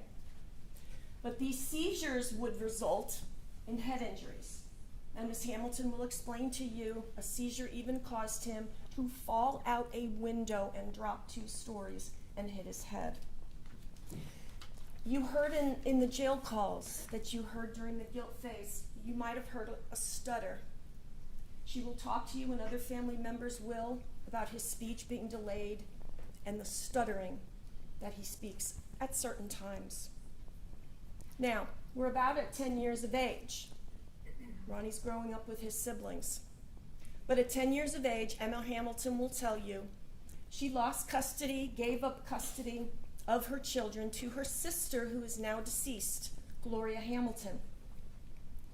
And the children were sent in all different directions. The family was broken up. Ronny is 10. Ronny and his brothers, John and Antoine, nobody knows today where John is, and Antoine is now in prison. Ronny and his brothers stayed with his mom, stayed with Gloria, and were raised by Gloria. His sister Paulette was sent off to live with her father, and his sister Tangi was sent to live with her father. So at 10 years of age, his family was separated and torn apart. So we have no father, and now we have no siblings. You will hear that Gloria moved frequently. Ronny changed schools frequently because of that. He never graduated high school, never got a GED. You will hear Gloria did not live in safe neighborhoods. All the neighborhoods she lived in had drug dealing and violence. Emma Hamilton, after she lost Ronny and all of his siblings to Gloria and the custody of her, Emma then spiraled into drugs and alcohol. And Emma will be honest and tell you that she has an addiction that started about that time, and she is as well. She is mentally ill. Gloria moved around a lot. Ronny had to change schools, and when Gloria moved around with the children she did have, including Ronny, it was not moving to good areas. It was a bad area to another bad area. School issues started for Ronny. Emma will tell you about the 10 years of age. The seizures will continue. You will hear that. Now, you will also hear that Ronny eventually had 3 children of his own. Ronell, his son, Ron J., a son, and a daughter named Paris. In 2021, Ronell, this is about approximately a year before the tragic death of Nilexia Alexander, that Ronell was murdered, wounded by gunfire, and was killed. You will hear how that affected Ronny. About that same time in 2021, Ronny's grandmother, her name is also Emma Hamilton, Emma's mom, also died, right about 2021. I don't think Emma's going to be able to give you an exact date, but it's right about a year before the tragic death of Nilexia. You will hear how they were close. You will hear as well from one of his reunited sisters. And she'll tell you a little bit about how she doesn't even know what her real name is, but her name is Tangi, or Tanya Hamilton. Now, she was sent at about the age of 10, when Ronny went with Gloria and his brothers. She was sent to be with her father, while Paulette, as I said, went to her father. But Tangi never was able to have a relationship with Ronny. In fact, she had to use Ancestry.com and Ancestry sites to be able to get her family back. She will tell you that Ronny and her were respectfully about 3 and 4 years of age at the time. They never grew up together, and now they've been able to reconnect, though. And she will tell you that she loves and supports Ronny. Ronny's cousin will speak with you. His name is Davis George Jr. And he's going to talk to you about the fact of the conditions living with Gloria and the bad neighborhoods and the violence. Ronny wanted to always be at his house, Davis's house, who was close to Ronny growing up. He was close to his family members growing up.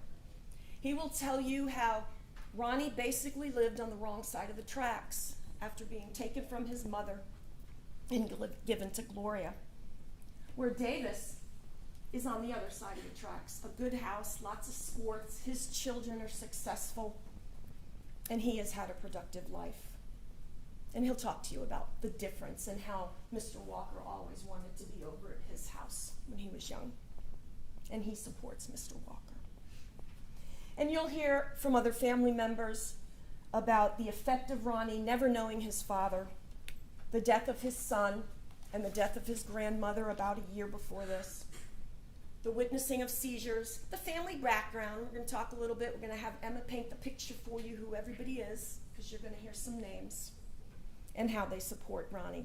Please, please remember as you're listening to this evidence, again, none of this is presented as an excuse at all. It is to help you in making that crucial decision you are about to make. Mr. Terry indicated you've already heard facts about cold, calculated, and premeditated. However, that requires a heightened premeditation, and Mr. Terry acknowledges that. You have found him guilty of premeditated first-degree murder. However, this aggravator is a heightened premeditated, over and above your finding of premeditation. There has to be a careful plan, pre-arranged, and there must be time for substantial reflection. So it is different. Part of the instruction you will hear later is, of course, the definition of premeditation, as you have found Ronny guilty, but it will talk to you about how it is much above that. And I will submit to you at the end of this, the facts do not indicate a careful plan. The video that you saw showing the vehicle, that's a residential neighborhood There's street lights. Ronnie's got his street lights on. Before that, he picks up Nilexia with Robert Creed. The lights are on. It was very bright. You can look at that video again if you'd like. But he goes down Floribraska and makes a U-turn because it's a dead end, comes back up from the dead end and parks at the vacant lot. And it's approximately 47 seconds in the vehicle at the time Nilexia is killed. And the events before the car pulls away. The car only shuts off its headlights when it's parked. There's a little, when it starts to go from that lot, puts lights back on, they flicker off, then they come back on. This is a residential area. There is no evidence that you have heard at all in the first stage that he had some plan to kill her with that heightened premeditation. Certainly the premeditation you all found, and with the number of gunshots, but this is different. This is much more heightened. There was no evidence that he wanted to kill her, intended to kill her, planned it, and had a prearranged, careful design. Robert Creed said the only thing, they go out, Ronnie's trying to find a girl for Robert Creed, and then Robert Creed says he was, quote, looking for the girl. That's it. He picks her up. They go to this residential area, which Detective Whelan himself described as a residential area. So we submit to you that when you have, and you've heard all the evidence, you're pretty much not going to hear any more evidence about that, as Mr. Terry said. But when you get the jury instruction and you see the difference from your verdict already, we submit to you that they clearly will not have proven cold, calculated, and premeditated. A prearranged, heightened premeditation with a careful plan to murder. There's no evidence of that. That is an aggravator in the state of Florida. The state is seeking it. It is up to you to make that determination, and I submit it is what you have heard clearly does not rise to that level. And you'll hear the instruction the judge will give you, and we'll talk more about that later. You can also consider things from the guilt phase. His cooperation with law enforcement, his consent for a buckle, the fact he talked to them. Those are things also that you can consider. And then, of course, any mitigating circumstances presented or anything presented during the guilt phase by the state of Florida. One thing I want to tell you about his conviction. The incident occurred on October 23rd of 2003. Detective Drabanek was the original officer, original detective. Mr. Terry indicated he is in fact calling Detective Drabanek. Almost 6 years later, Detective Drabanek will tell you the case went cold. But in 2010, and so the case itself, you're going to see two different judgment and sentences that Mr. Terry is going to put into evidence. They are from the same incident, so we just want to make sure that you know that, from an incident occurring on October 23rd of 2003. But what you're going to hear, Ronny Walker pled to those charges. He pled. Please, none of this, as I said again, that we will present to you is going to be an excuse. We are empowering you for your individual moral decision. In making that decision, you will make sometime in the next few days. And remember mercy. And because the aggravating factors you can believe outweigh the mitigating circumstances, you can still give mercy. These are not shown as an excuse, but to show you that man is broken. And he is worthy of a life sentence without the possibility of parole, and not the death penalty. You will not hear that this is one of the most aggravated and least mitigated cases. He's broken. He will die in Florida State Prison, and he will never get out. And that's what we are going to be asking you to do after all of the evidence, and you hear the law. Select life without parole. And on behalf of everybody, I thank you. Thank you, Judge. All right, ladies and gentlemen, we're going to go ahead and take our lunch break now, and then when we come back, parties will begin presenting their cases. So I remind you not to talk to anyone about the case or listen to anyone who is about the case, remember there's people all over. Make sure you stay away. Thank you. See you All at rise. 1:15, excuse me, 1:45. Is that right? No, 1:15, never mind. Never was good at math.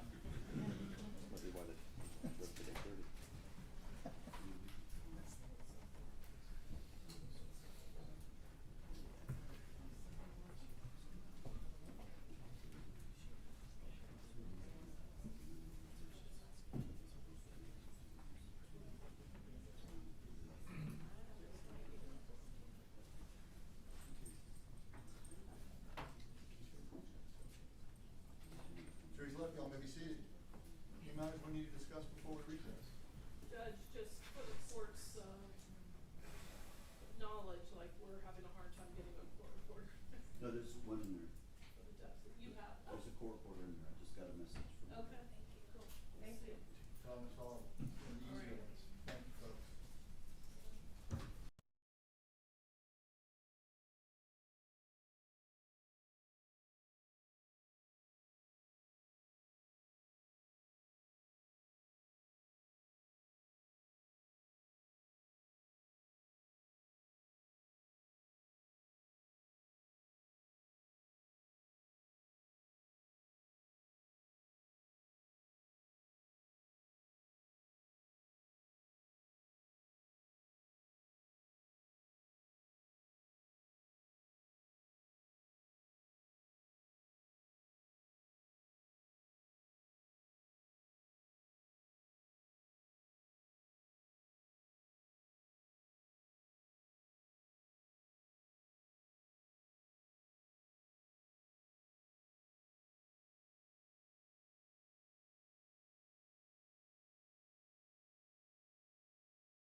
aggravator that we have to prove. They do have to prove it beyond a reasonable doubt. They're allowed to present evidence. I believe that the evidence that they have presented and what I have limited them from actually being able to show falls within all those Supreme Court rulings. And I'll deny the same ruling on your objections, for the record. All right, anything else? Yeah, I'm just gonna make sure, and I understand when you talk about jury selection, I'm going to make sure I make the objection before it turns, Absolutely. just to, Understand. because of the nature. Got to preserve the record. I understand that, so we're good. Anything else? All right. Hey, Dragnick knows too, right? Knows what? What he does talk about. Yeah, he knows. I'm only talking to him about the scene, the Perfect. investigation. It's been a while. Yes. Welcome back. What number did you? It's 4, he said 4. He said 4, He said 4, what do you got? I actually have. Well, possession of firearm. So Pike County. And then it's 1971, I said I didn't know that. At least 3 there. So we had 1, 2, 3, 4, 5. I had 6. I'm not gonna let you know. Let me see it over there.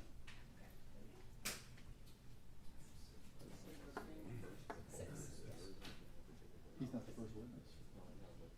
Is your witness out there the one I need to?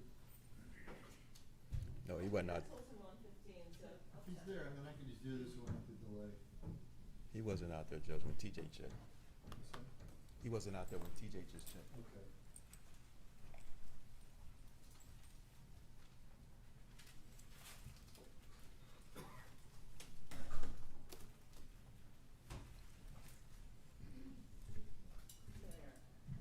But I will ask him. All right, we're good.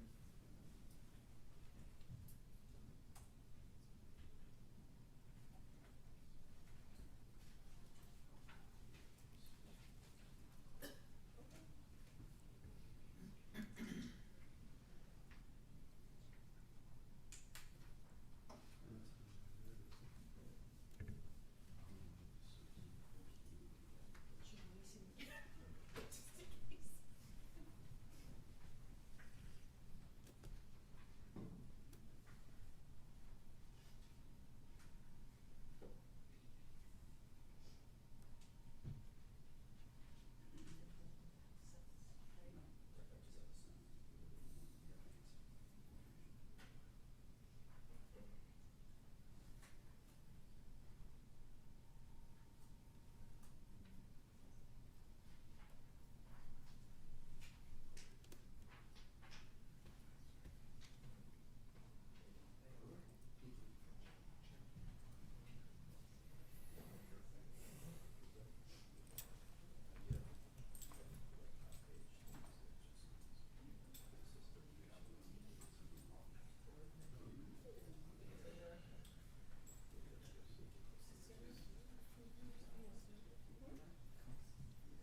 Just in case. Judge, you ready? All rise for the jurors.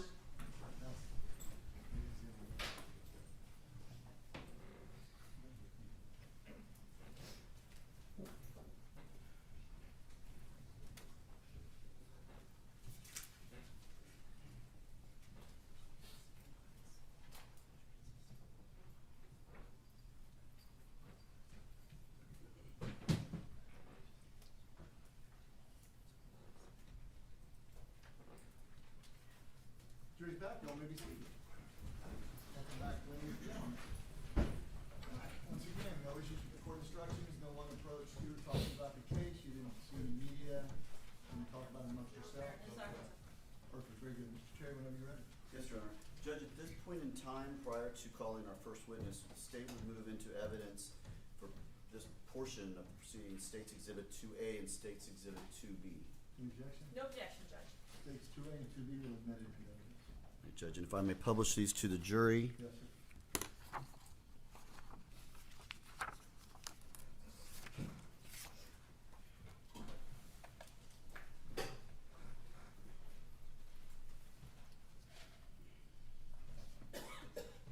these are the certified copies of convictions.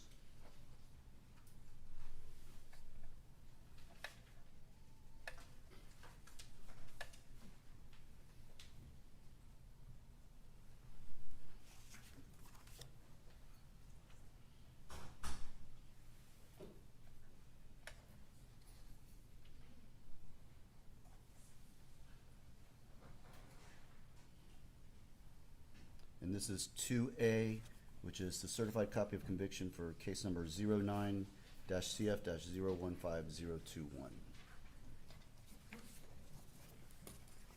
And I'm now going to publish 2B, certified copy of conviction for case 10-CF-006452.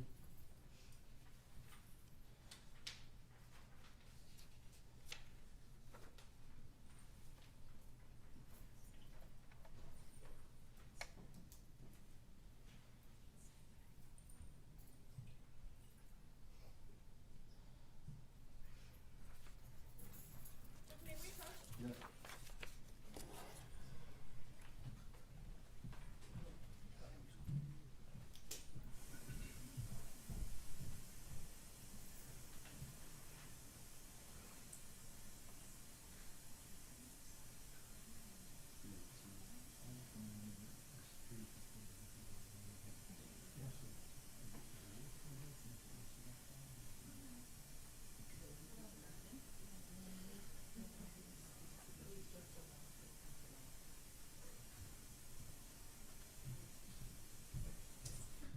Ladies and gentlemen, just a reminder, those two certified copies of convictions are from the same event. It's the same charge incident. Judge, this time we say we call Dennis Drabanak.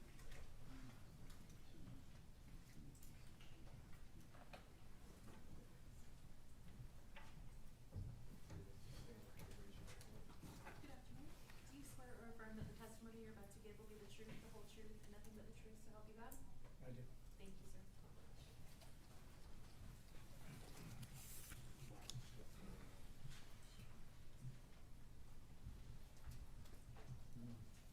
Good afternoon. Are you ready, Mr. Chair? Thank you. Good afternoon, sir. If you can tell the jury your name and spell your last name for the court reporter. Name's Dennis Drabanak, D-R-A-B-I-N-I-A-K. All right. And, sir, how are you currently employed? I'm retired. Okay. When did you retire? I retired from TPD and Tampa Police in 2010. All right. After working with Tampa Police, did you work anywhere else after that? Yes, sir. Where did you work after that? State Attorney's Office for till last year, All right. 14 years. And you were an investigator at the state attorney's office? Yes, sir. All right. Now, you said you retired from TPD. What year was that? 2010. Okay. Prior to retiring at Tampa Police Department, what positions did you hold at that department? I was a detective for most of my career. Narcotics first as a young man, then homicide, then a trip around patrol, and then back at homicide and robbery, and then intel at the end. All right. Now, back in October of 2003, what position did you hold at the Tampa Police Department? In 2003, I went back to homicide. Okay.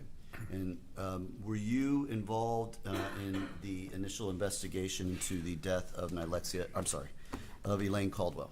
Yes. And what position did you hold in the investigation? I was the lead detective at that time. All right. Did you respond out to the scene? Yes, I did. Okay. Describe for the jury, if you can, the scene when you arrived at the location.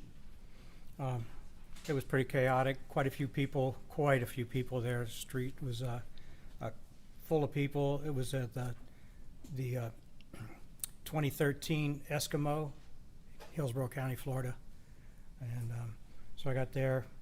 I met with another detective, and was briefed by the on-scene supervisors and the adverse detectives, and then initiated our investigation. All right. What was this location? It was a 2013 Eskimo.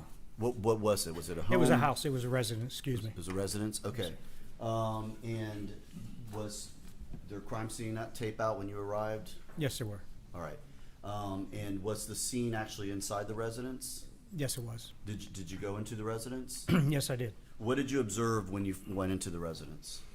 Well, when I went to the residence, I met with one of the people there that was Raymond Lee. Met with him. I met with a little girl, and then spoke to him for a minute, and then he showed me where the decedent, Elaine Caldwell, was. Did he give you information as to what took place or what had just happened? Objection, hearsay. I'm not asking him what information. Oh, objection. Did he give you information about what had happened? Yes. And did you speak with the young girl that was there as well? Yes. Was she able to also give you some information about what happened? Yes. Okay. And where was the victim, Elaine Caldwell, was she still at the scene? Yes. Where was she? In the master bedroom. All right. And did you go in and find her or see her? Yes. And what was her position? How was she positioned? She was at the foot of the bed, between the end of the bed and a dresser. It was a narrow area, and she was slumped down on her knees. Part of her body was on the mattress, the foot of the bed. All right. So at that point in time, you kind of took over or were the lead in the investigation, correct? Yes. Yes, sir. And you said you obtained the statements from the witnesses who were present at the time? Yes, sir. All right. And after all of that, did you later attend an autopsy in this case? Yes, I did. And that was the autopsy of Elaine Caldwell? Yes, it was. I'm going to show you what's been marked as states 5A1 through A3. You can take a look at that. Look at those pictures, please.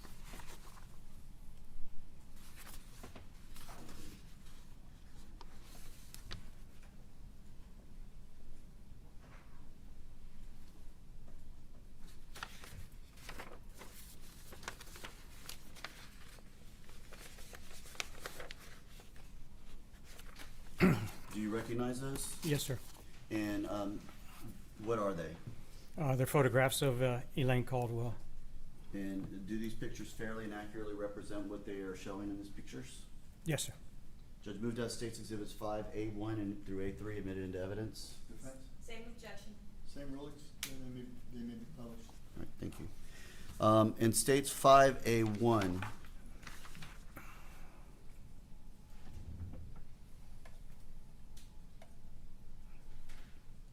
what are we looking at here? We are looking at the DL driver's license photo of Elaine Caldwell. All right, and this was the individual you found dead in that residence when you arrived there that day. Is that right? Yes, sir. All right. In States Exhibit 5A3, what are we looking at here? Photograph of Elaine Caldwell at the medical examiner's office. And you, in fact, went there and you were present while the autopsy was conducted in this Yes. case, correct? And what injury did she have? She had a gunshot wound to the head. All right. Showing you what is marked as 5A2.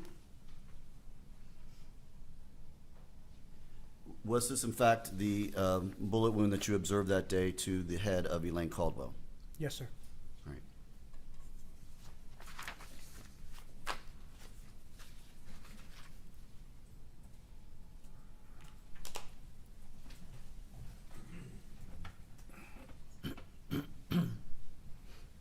Now, Detective, did you ever finish with this case or solve this case? No. Okay, so there was a certain point. Was there a certain point in this investigation where you moved to a different unit or different area? Yes, sir. All right, but you were the initial lead, and you were the one who responded to the scene as well as to the autopsy, correct? That's correct. All right. I may have a moment, Your Honor. Yes. Nothing further. This witness. Good afternoon. Good afternoon.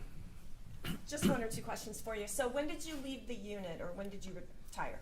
I retired from the city in September of 2010. Excuse me. I left the unit, I believe, in 04. Okay.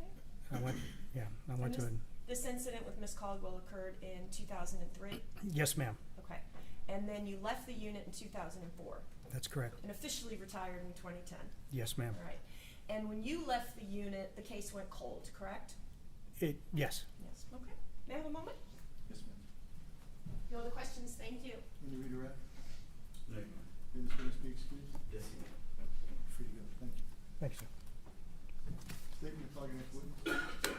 Did we vote? Yes, come on up.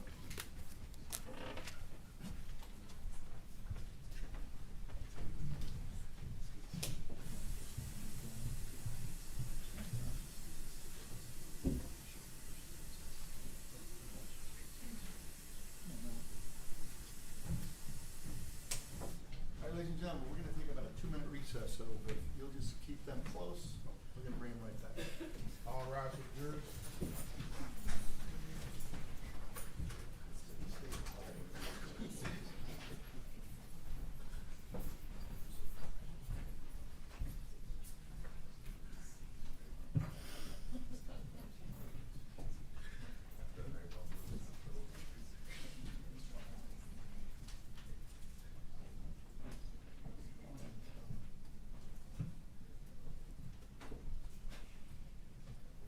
Jury's left the room, you all may be seated. Go ahead and bring them in. Just one of those stops out on the stage.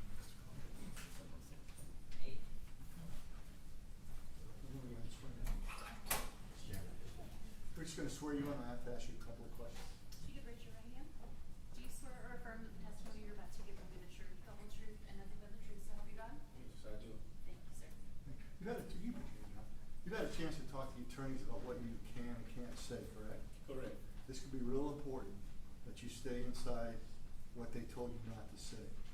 Because if you get emotional and you say things that you may want to say that you're not supposed to inside of the courtroom, then this whole thing's gonna have to start over from the very beginning. And we don't wanna go down that road, right? So Correct. just make sure that whatever those attorneys told you about what you can say, go ahead and say that, and stay away from anything they told you not to bring up. Okay, I really want you to do that for the court, all right? Okay. I appreciate that. You can go ahead and have a seat, sir. Thank you for coming down here. I'm just gonna put it on the record so that it's clear. Okay? And she's just gonna repeat it so it's in the record, Yeah. what we can and can't say. Good afternoon, sir. Good afternoon. Okay. Well, I know that one of the ways that you knew, or that you found out the person that was in your home was that you looked at the Florida Department of Corrections website. Is that correct? Yes. And you knew that the person had just come out of prison. The one thing that we cannot mention is the Florida Department of Corrections website, or that the defendant had ever been to prison or had just come out of prison. So whenever I ask you questions, I'm really just going to be asking you about October the 23rd of 2003 and the events of that day specifically. Okay? Okay. All right. Thank you, sir. Appreciate that. Judge, before the jury, since he's already on the stand, before the jury comes in, we renew all objections to the testimony. Same rules. Thank you.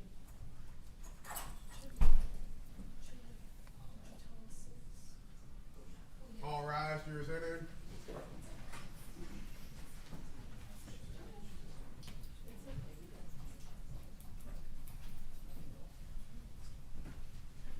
One other thing, we looked through your thing, you have 6 prior felonies, so if they ask you how many prior felonies you have, it's 6. Okay.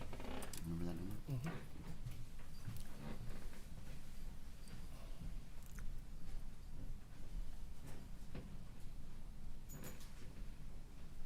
Thank you. You all may be seated.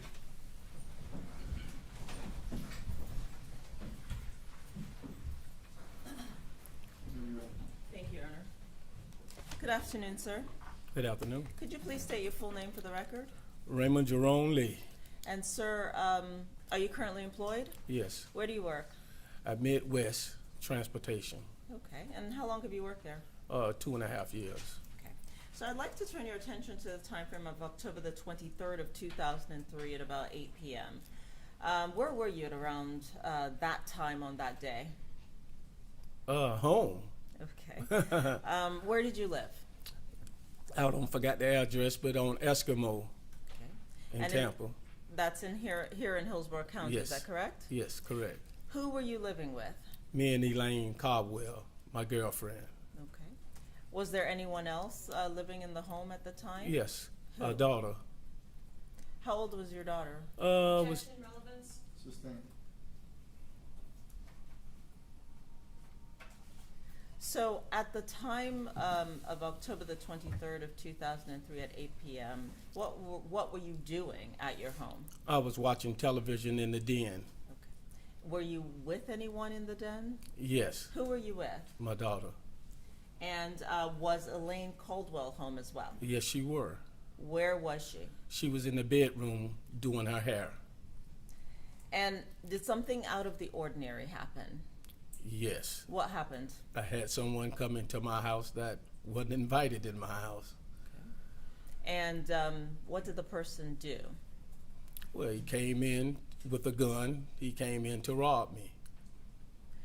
So when this individual came into your home, do you know if he had anything covering his face? Did he have a mask or anything on? No, he didn't have no mask on. He had a hat on, but he didn't have no mask. Okay. And did he speak with you? Did he say anything to you? Yes, he would ask who was all in the house. And what did you say? My girlfriend, Elaine. Okay. And at that point, what happened after you said that to him? He asked me to get up, and me and my daughter got up, and he walked us into the next bedroom where she was at. And once I called her, I say, Lanier, and she, Objection, hearsay? You can answer the question. okay, and she turned around and looked and seen the three of us. Objection, speculation? Rephrase the question. What happened after you entered the room, the bedroom with Elaine Caldwell? Ronnie attempted to with the gun, and she started screaming when she saw an uninvited guest behind me with the gun to my head, and she just started screaming hysterical. And then what happened after that? And okay, so when she was screaming hysterical, and I kept telling her to be quiet, and he kept having the gun to my head, and he kept saying, well, where's the money? And she kept screaming, and then he pointed the gun at her, and he kept saying, be quiet, and I kept trying to tell her to be quiet too. And then my daughter was crying also and stuff. Objection, relevance? Overruled. And my daughter kept screaming, she was crying and stuff too. And then Ronnie had pointed the gun, and he told her that he wasn't gonna hurt her, and he kissed her on the forehead and said, I'm not gonna hurt you and stuff. So he pointed the gun back at Elaine because she kept screaming and stuff. So what I did was I reached for the gun, and we went to tussling with the gun and stuff like that, and the gun went off.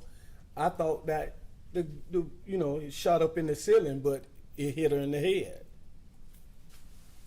Okay. Did you see Elaine Caldwell get hit in the head or get shot? Yes. And then how did she react after she got shot? Well, she fell. Okay. What did the defendant do after that? Three of us, we all freaked out, you know what I'm saying, that the gun went off in the bedroom and seen her fall and stuff, and he kept saying where the money was, and then my daughter said, it's out there in the car, it's in the trunk, out there in the car and stuff. So he was leading us out, going out the front door and stuff, and once we did get out the front door, I pushed my daughter and I told her to run and stuff, and Ronnie ran down one way and I ran across the street trying to get help. At some point, did you give Ronny Walker money? Yes. Okay. How much did you give him? Probably about $500 I had in my back pocket. At what point did you give him this money? Is it before you went into the bedroom with Elaine Caldwell or after? I can't quite remember, but I think he probably took it before we went in the bedroom with Lanier. So after and do you see that person who was in your home and shot Elaine Caldwell in the courtroom today? Of course I do. Can you please identify him by an article of clothing? Yes, right there with the gray suit on with the sunglasses or whatever shades on. It's into the table right there. You want to make the record reflect that the witness has identified the defendant? Yes, it will. Okay. And so Do you know which one happened first in time? Do you remember whether when he entered the home and he asked you for money, whether he ultimately got that money from you before you went into the bedroom? On a scale from 1 to 10, I give it an 8 that he took it. I gave him the money before we went into the bedroom. Okay. And do you remember Mr. Ronny Walker still asking for more money? Oh, of course. Okay. So tell us what happened at that point. When we was in the bedroom, Sustained. After you gave him the $500, was there a time that he asked for more money? yes, when we walked into the bedroom. See, he took the money from me while we was in the den. As we was walking to the room where Elaine was doing her hair at, right? That's when he kept asking for more money. Okay. All right. And after Elaine Caldwell was shot, did he continue to ask for more money? No. Did he take you outside for more money? Right. Yeah, we walked back outside because my daughter had said that it's in the... Objection, hearsay. Goes to, okay. You can answer the question. She said that it was in the trunk of the car. She was saying that to get him Objection, speculation. out of the house. Hold on. Sustained. And Judge, I'd ask him to strike that. Strike the last statement. Did you walk out of the house with Ronny Walker and your daughter? Yes. Ask and answer, Judge. Sustained. Under what circumstances did you walk out the house, out of your home, after Ask and Elaine? answer, Judge. May we approach? I'll overrule that, Judge. Under what circumstances did you walk out of your home after Elaine Caldwell was shot? Up under the distress of Ronny Walker with a gun, walking us, we going out the front door. Did he still have the gun pointed Of- at you? Of course. At any point during this incident, did Ronny Walker also have the gun pointed at your daughter? Yes. Objection, relevance. Sustained. It goes to the aggravator, Your Honor. I'll sustain the objection. Okay. At any point in time, did Ronny Walker have the gun specifically pointed at Elaine Caldwell? Yes. Judge, I would ask that you answer concerning your daughter and tell the jury to disregard. May we approach, Your Honor? No, I'll strike it. Did you ever give Ronny Walker permission to enter your home? No, I didn't. Did you know Ronny Walker before this day, October the 23rd of No. 2003? No.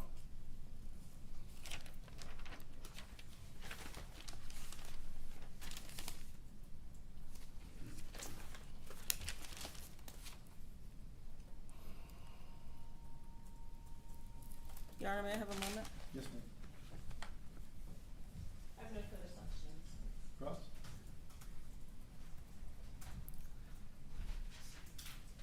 Good afternoon. So, sir, you've been convicted of 6 felonies, is that correct? That's correct. Okay. And you indicated that Mr. Walker, who you've identified as being in your house that day, had kissed your daughter's head and said he was not going to hurt her, correct? Correct. All right. And he had said he's not going to hurt her because he has 2 daughters of his own, correct? Correct. All right. And you indicated and you told the jury that basically you are tussling with him at some point, and that's when the gun, quote, goes off, correct? Correct. All right. And at some point, Mr. Walker tried to get out of the house, didn't he? Of course, all of us tried to get yes. Before that, didn't he try to exit the home? Before that, Yes, before you walk out to the car with Mr. Walker and your daughter, doesn't he try to get out of the house? no. You didn't just tell me that in deposition? No, when I said what I said was we all was going out of the house, not him trying to get out of the house on his own and leave us in there. Okay. We was all going out to the car, so-called, to get money from out of the trunk of the car. Okay, understood. So are you denying that you just told me under oath in deposition? Objection, Your Honor. Improper impeachment. May we Sustained. approach? Well, let me ask you this question. Okay. And see. Did you in fact just give us a deposition? Yes, I did. Improper impeachment. Overruled. Did you just give us a deposition? Yes, I did. Were you placed under oath at the time? to Yes, tell I the were. truth? Okay, and did you speak with myself and Ms. Fawcett? Yes, I did. Right? All right. Let me ask you, did you make the following response to the following question or the following response and tell us that at some point before you walk outside with Mr. Walker and your daughter, Mr. Walker was trying to get out of the house on his own? Maybe I misunderstood what you were saying. Everybody If I quiet. did, Hold if on. I, One at a time. Don't speak over each other, because this young lady right here can't write down 3 conversations that are going on. So there's been an objection, grounds, Improper impeachment. overruled. Okay. All right, and you indicated that Ronnie asked for money, is that right? that's correct. And he was asking that several times, right? That's correct. Okay. And may I have a moment, Your Honor? Yes, ma'am.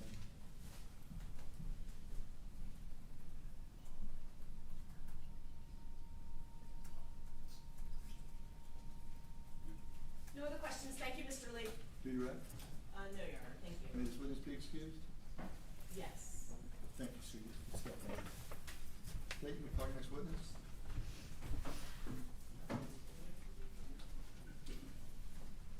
Your Honor, at this time, the state would call Ashley Alexander.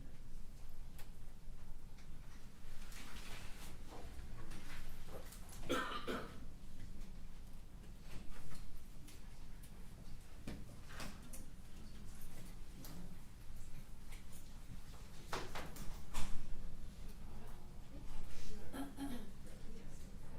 afternoon. Do you swear or affirm that the testimony you're about to give will be the truth, the whole truth, and nothing but the truth, so help you God? Yes, ma'am. Ms. Alexander is approaching the podium. May Ms. Fawcett and I approach? Sure, come on up.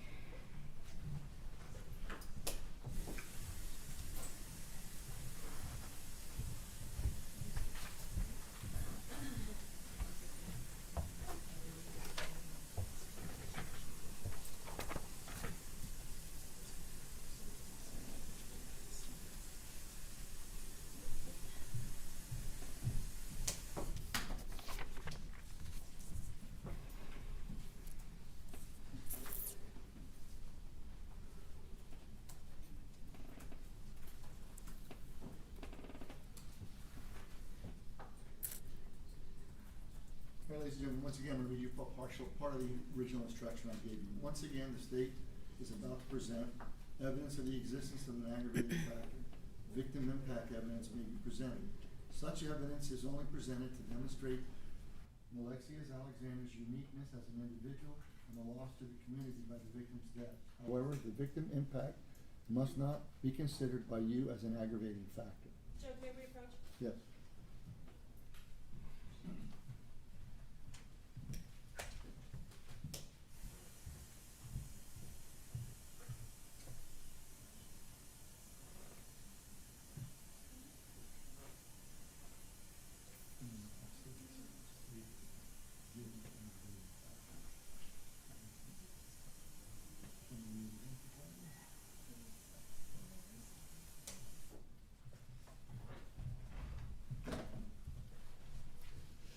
Once again, ladies and gentlemen, victim impact evidence may be presented. Such evidence is only presented to demonstrate Nilexia Alexander's uniqueness as an individual and the loss to the community by the victim's death. However, victim impact evidence must not be considered by you as an aggravating factor. Thank you. You may proceed. Thank you. Good afternoon, ma'am. Good afternoon. Can you please state your full name for the record? Ashley Alexander. And ma'am, how are you related to Nilexia Alexander? I'm her mother. Did you prepare a victim impact statement? Yes, ma'am, I have. Are you prepared to read it? Yes, ma'am, I am. Okay.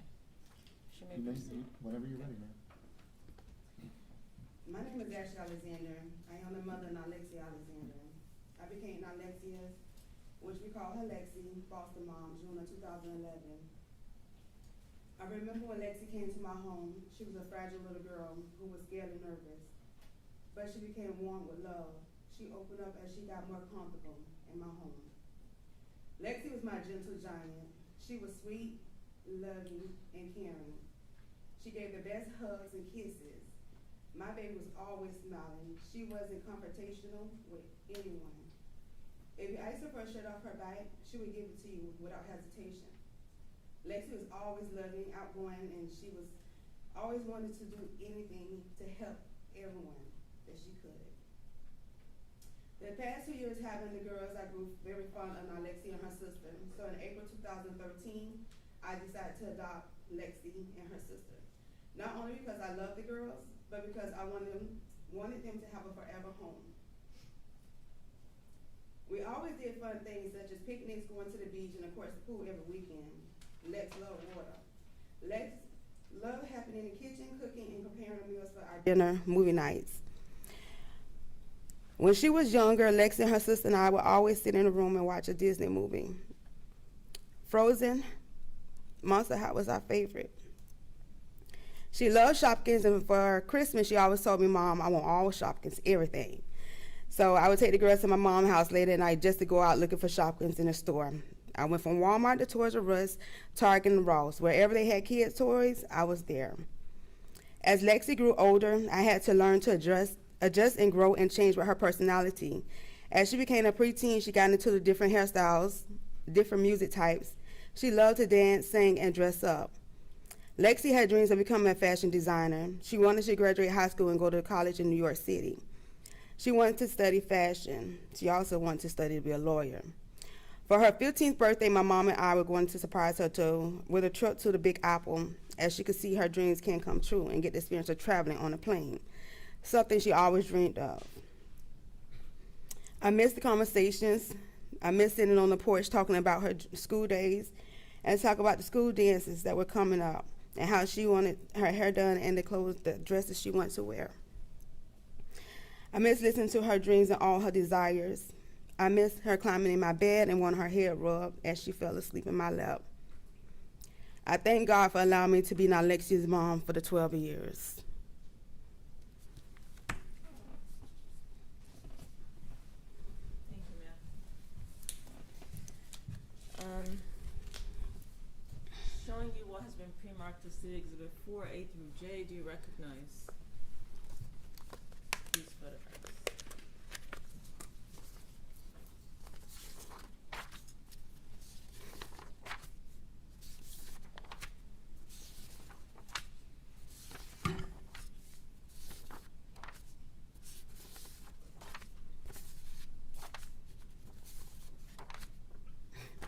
Yes, ma'am, I do. Are there an accurate depiction of Nilexia? Yes, ma'am, it is. Your Honor, at this time, the state would move into evidence State Exhibit 4A through J. Same objections, Judge. Same rule, I'll allow it. Publishing, State A through J. State Exhibit 4A. Ma'am? Yes, ma'am. Look that way, or? Is this Nilexia? Yes, ma'am. Do you remember what was happening at this point? That was her 4th birthday. It was at Chili's celebrating. State Exhibit 4B. First day of kindergarten.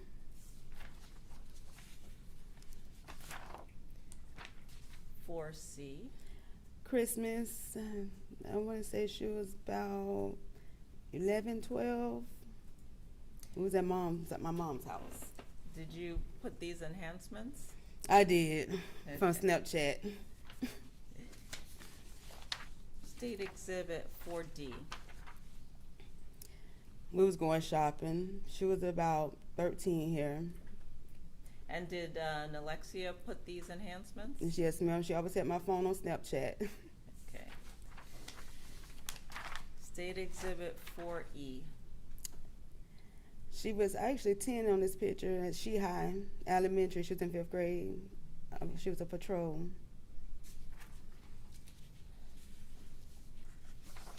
State Exhibit 4F.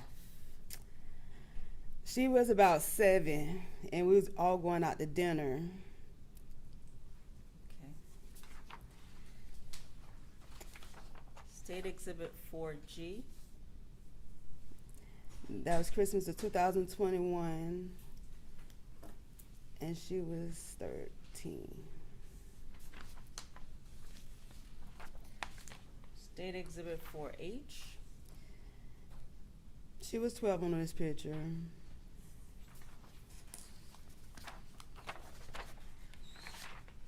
Exhibit 4I. Her 5th grade banquet at She High. That was her 5th grade banquet at She High.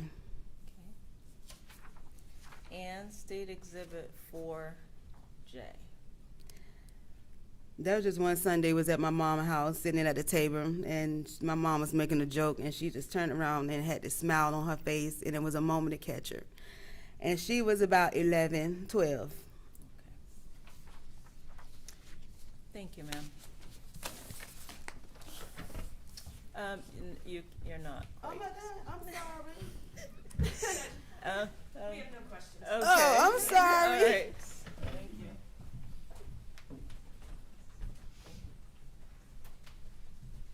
State, next witness. Yes, the state would call Nilexia Alexander.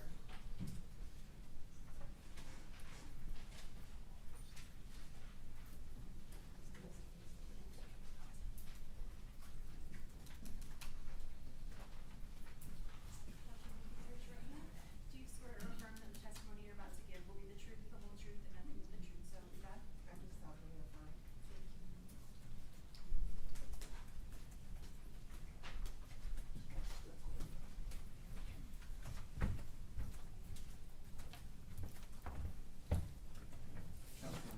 Thank you.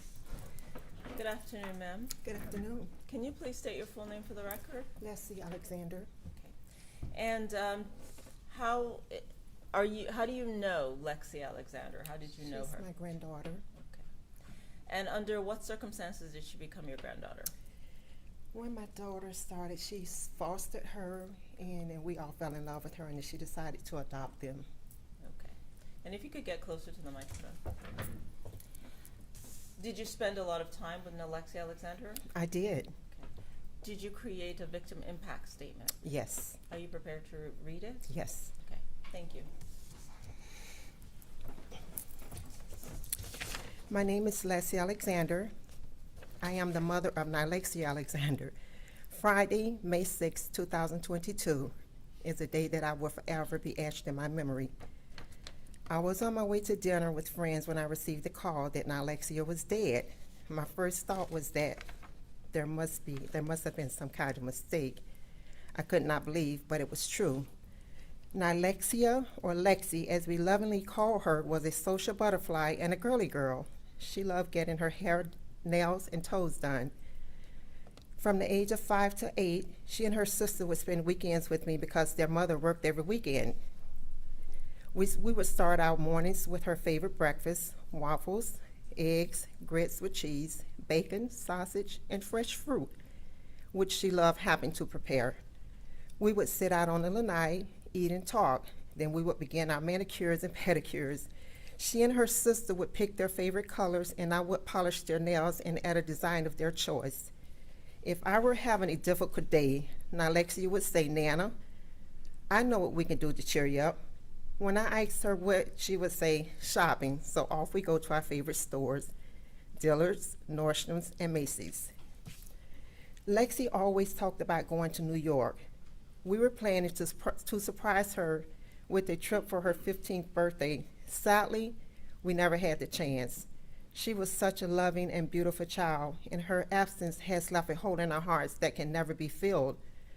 One of Nilexia's favorite hobbies was baking cookies. She especially loved baking chocolate chip cookies. I remember how excited she would get gathering all the ingredients. She took pride in measuring everything perfectly and always insisted on taste testing the dough. The kitchen would fill with the sweet smell of cookies, and she would light up with joy when they came out of the oven. Baking together became one of our special traditions, and those moments are now some of my most cherished memories. Nilexia loved to dance to her favorite song, "Girl on Fire" by Alicia Keys. Even though she had no rhythm, but she was having fun like any typical teenager. She will forever be in our hearts and deeply missed. Thank you, ma'am. Thank you. I don't know questions. You can see the thank Thank you. Yes, the state would call Miss Gatson Yarborough.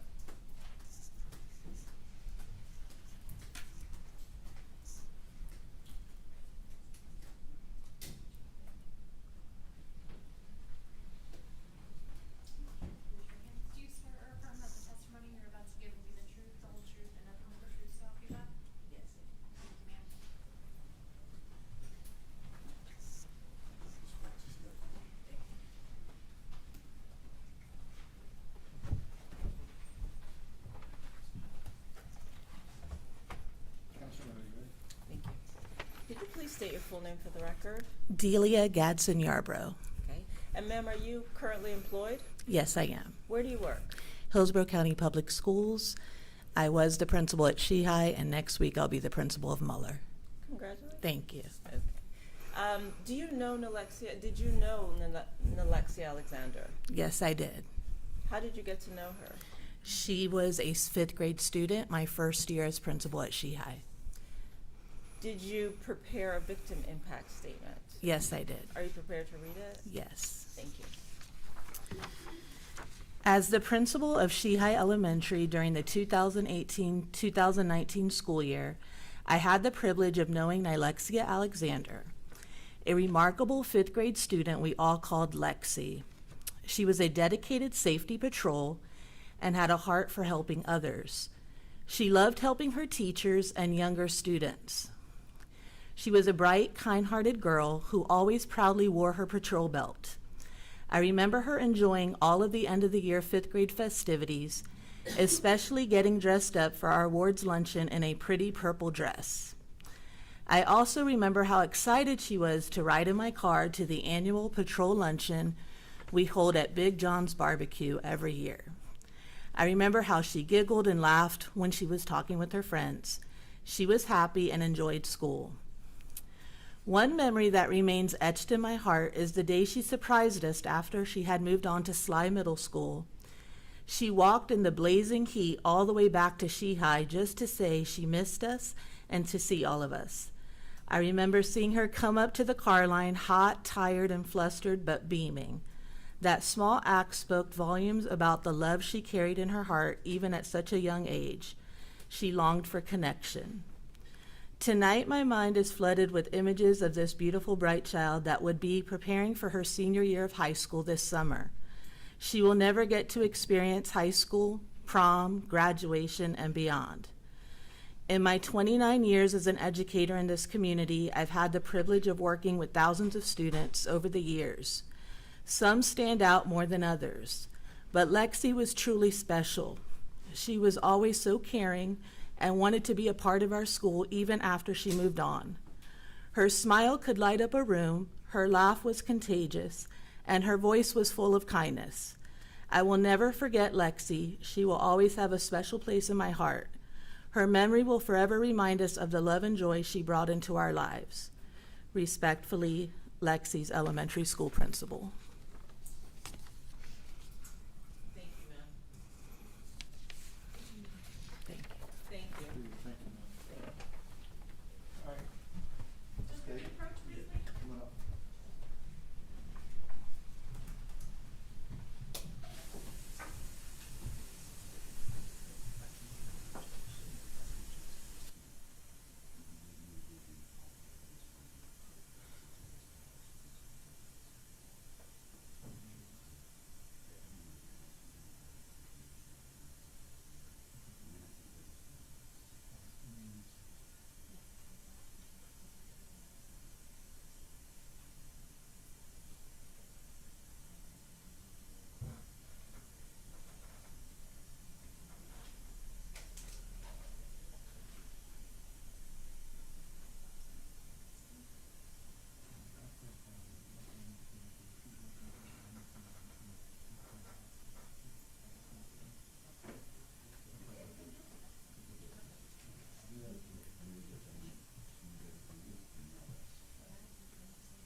Mr. Chair, whenever you're ready. Yes, Judge. At this time, we would move in all the evidence that was obtained in the guilt phase into the this penalty phase, Your Honor. And with that, we will rest. Other than previous objections, any other objections? Same objections made during the guilt phase by Ms. Dunker and Ms. Brown. Same rulings that will be all admitted.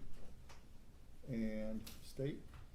Judge, at this point, we rest our penalty phase. All right, ladies and gentlemen, before I recess for the day and ask you to come back tomorrow at 8:30, I want to remind you that even though there were 2 judgments that you saw, it was just from one case, and Mr. Walker pled guilty to both of those judgments in that one case. Anything else? All right, court being recessed till tomorrow morning at 8:30. All right.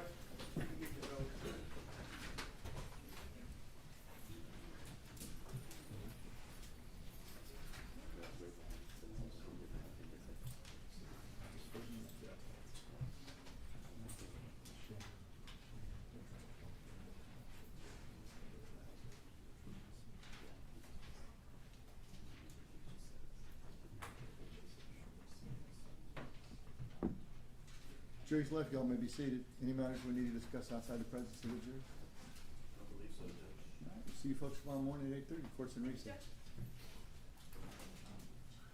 Court stands in recess. Please exit.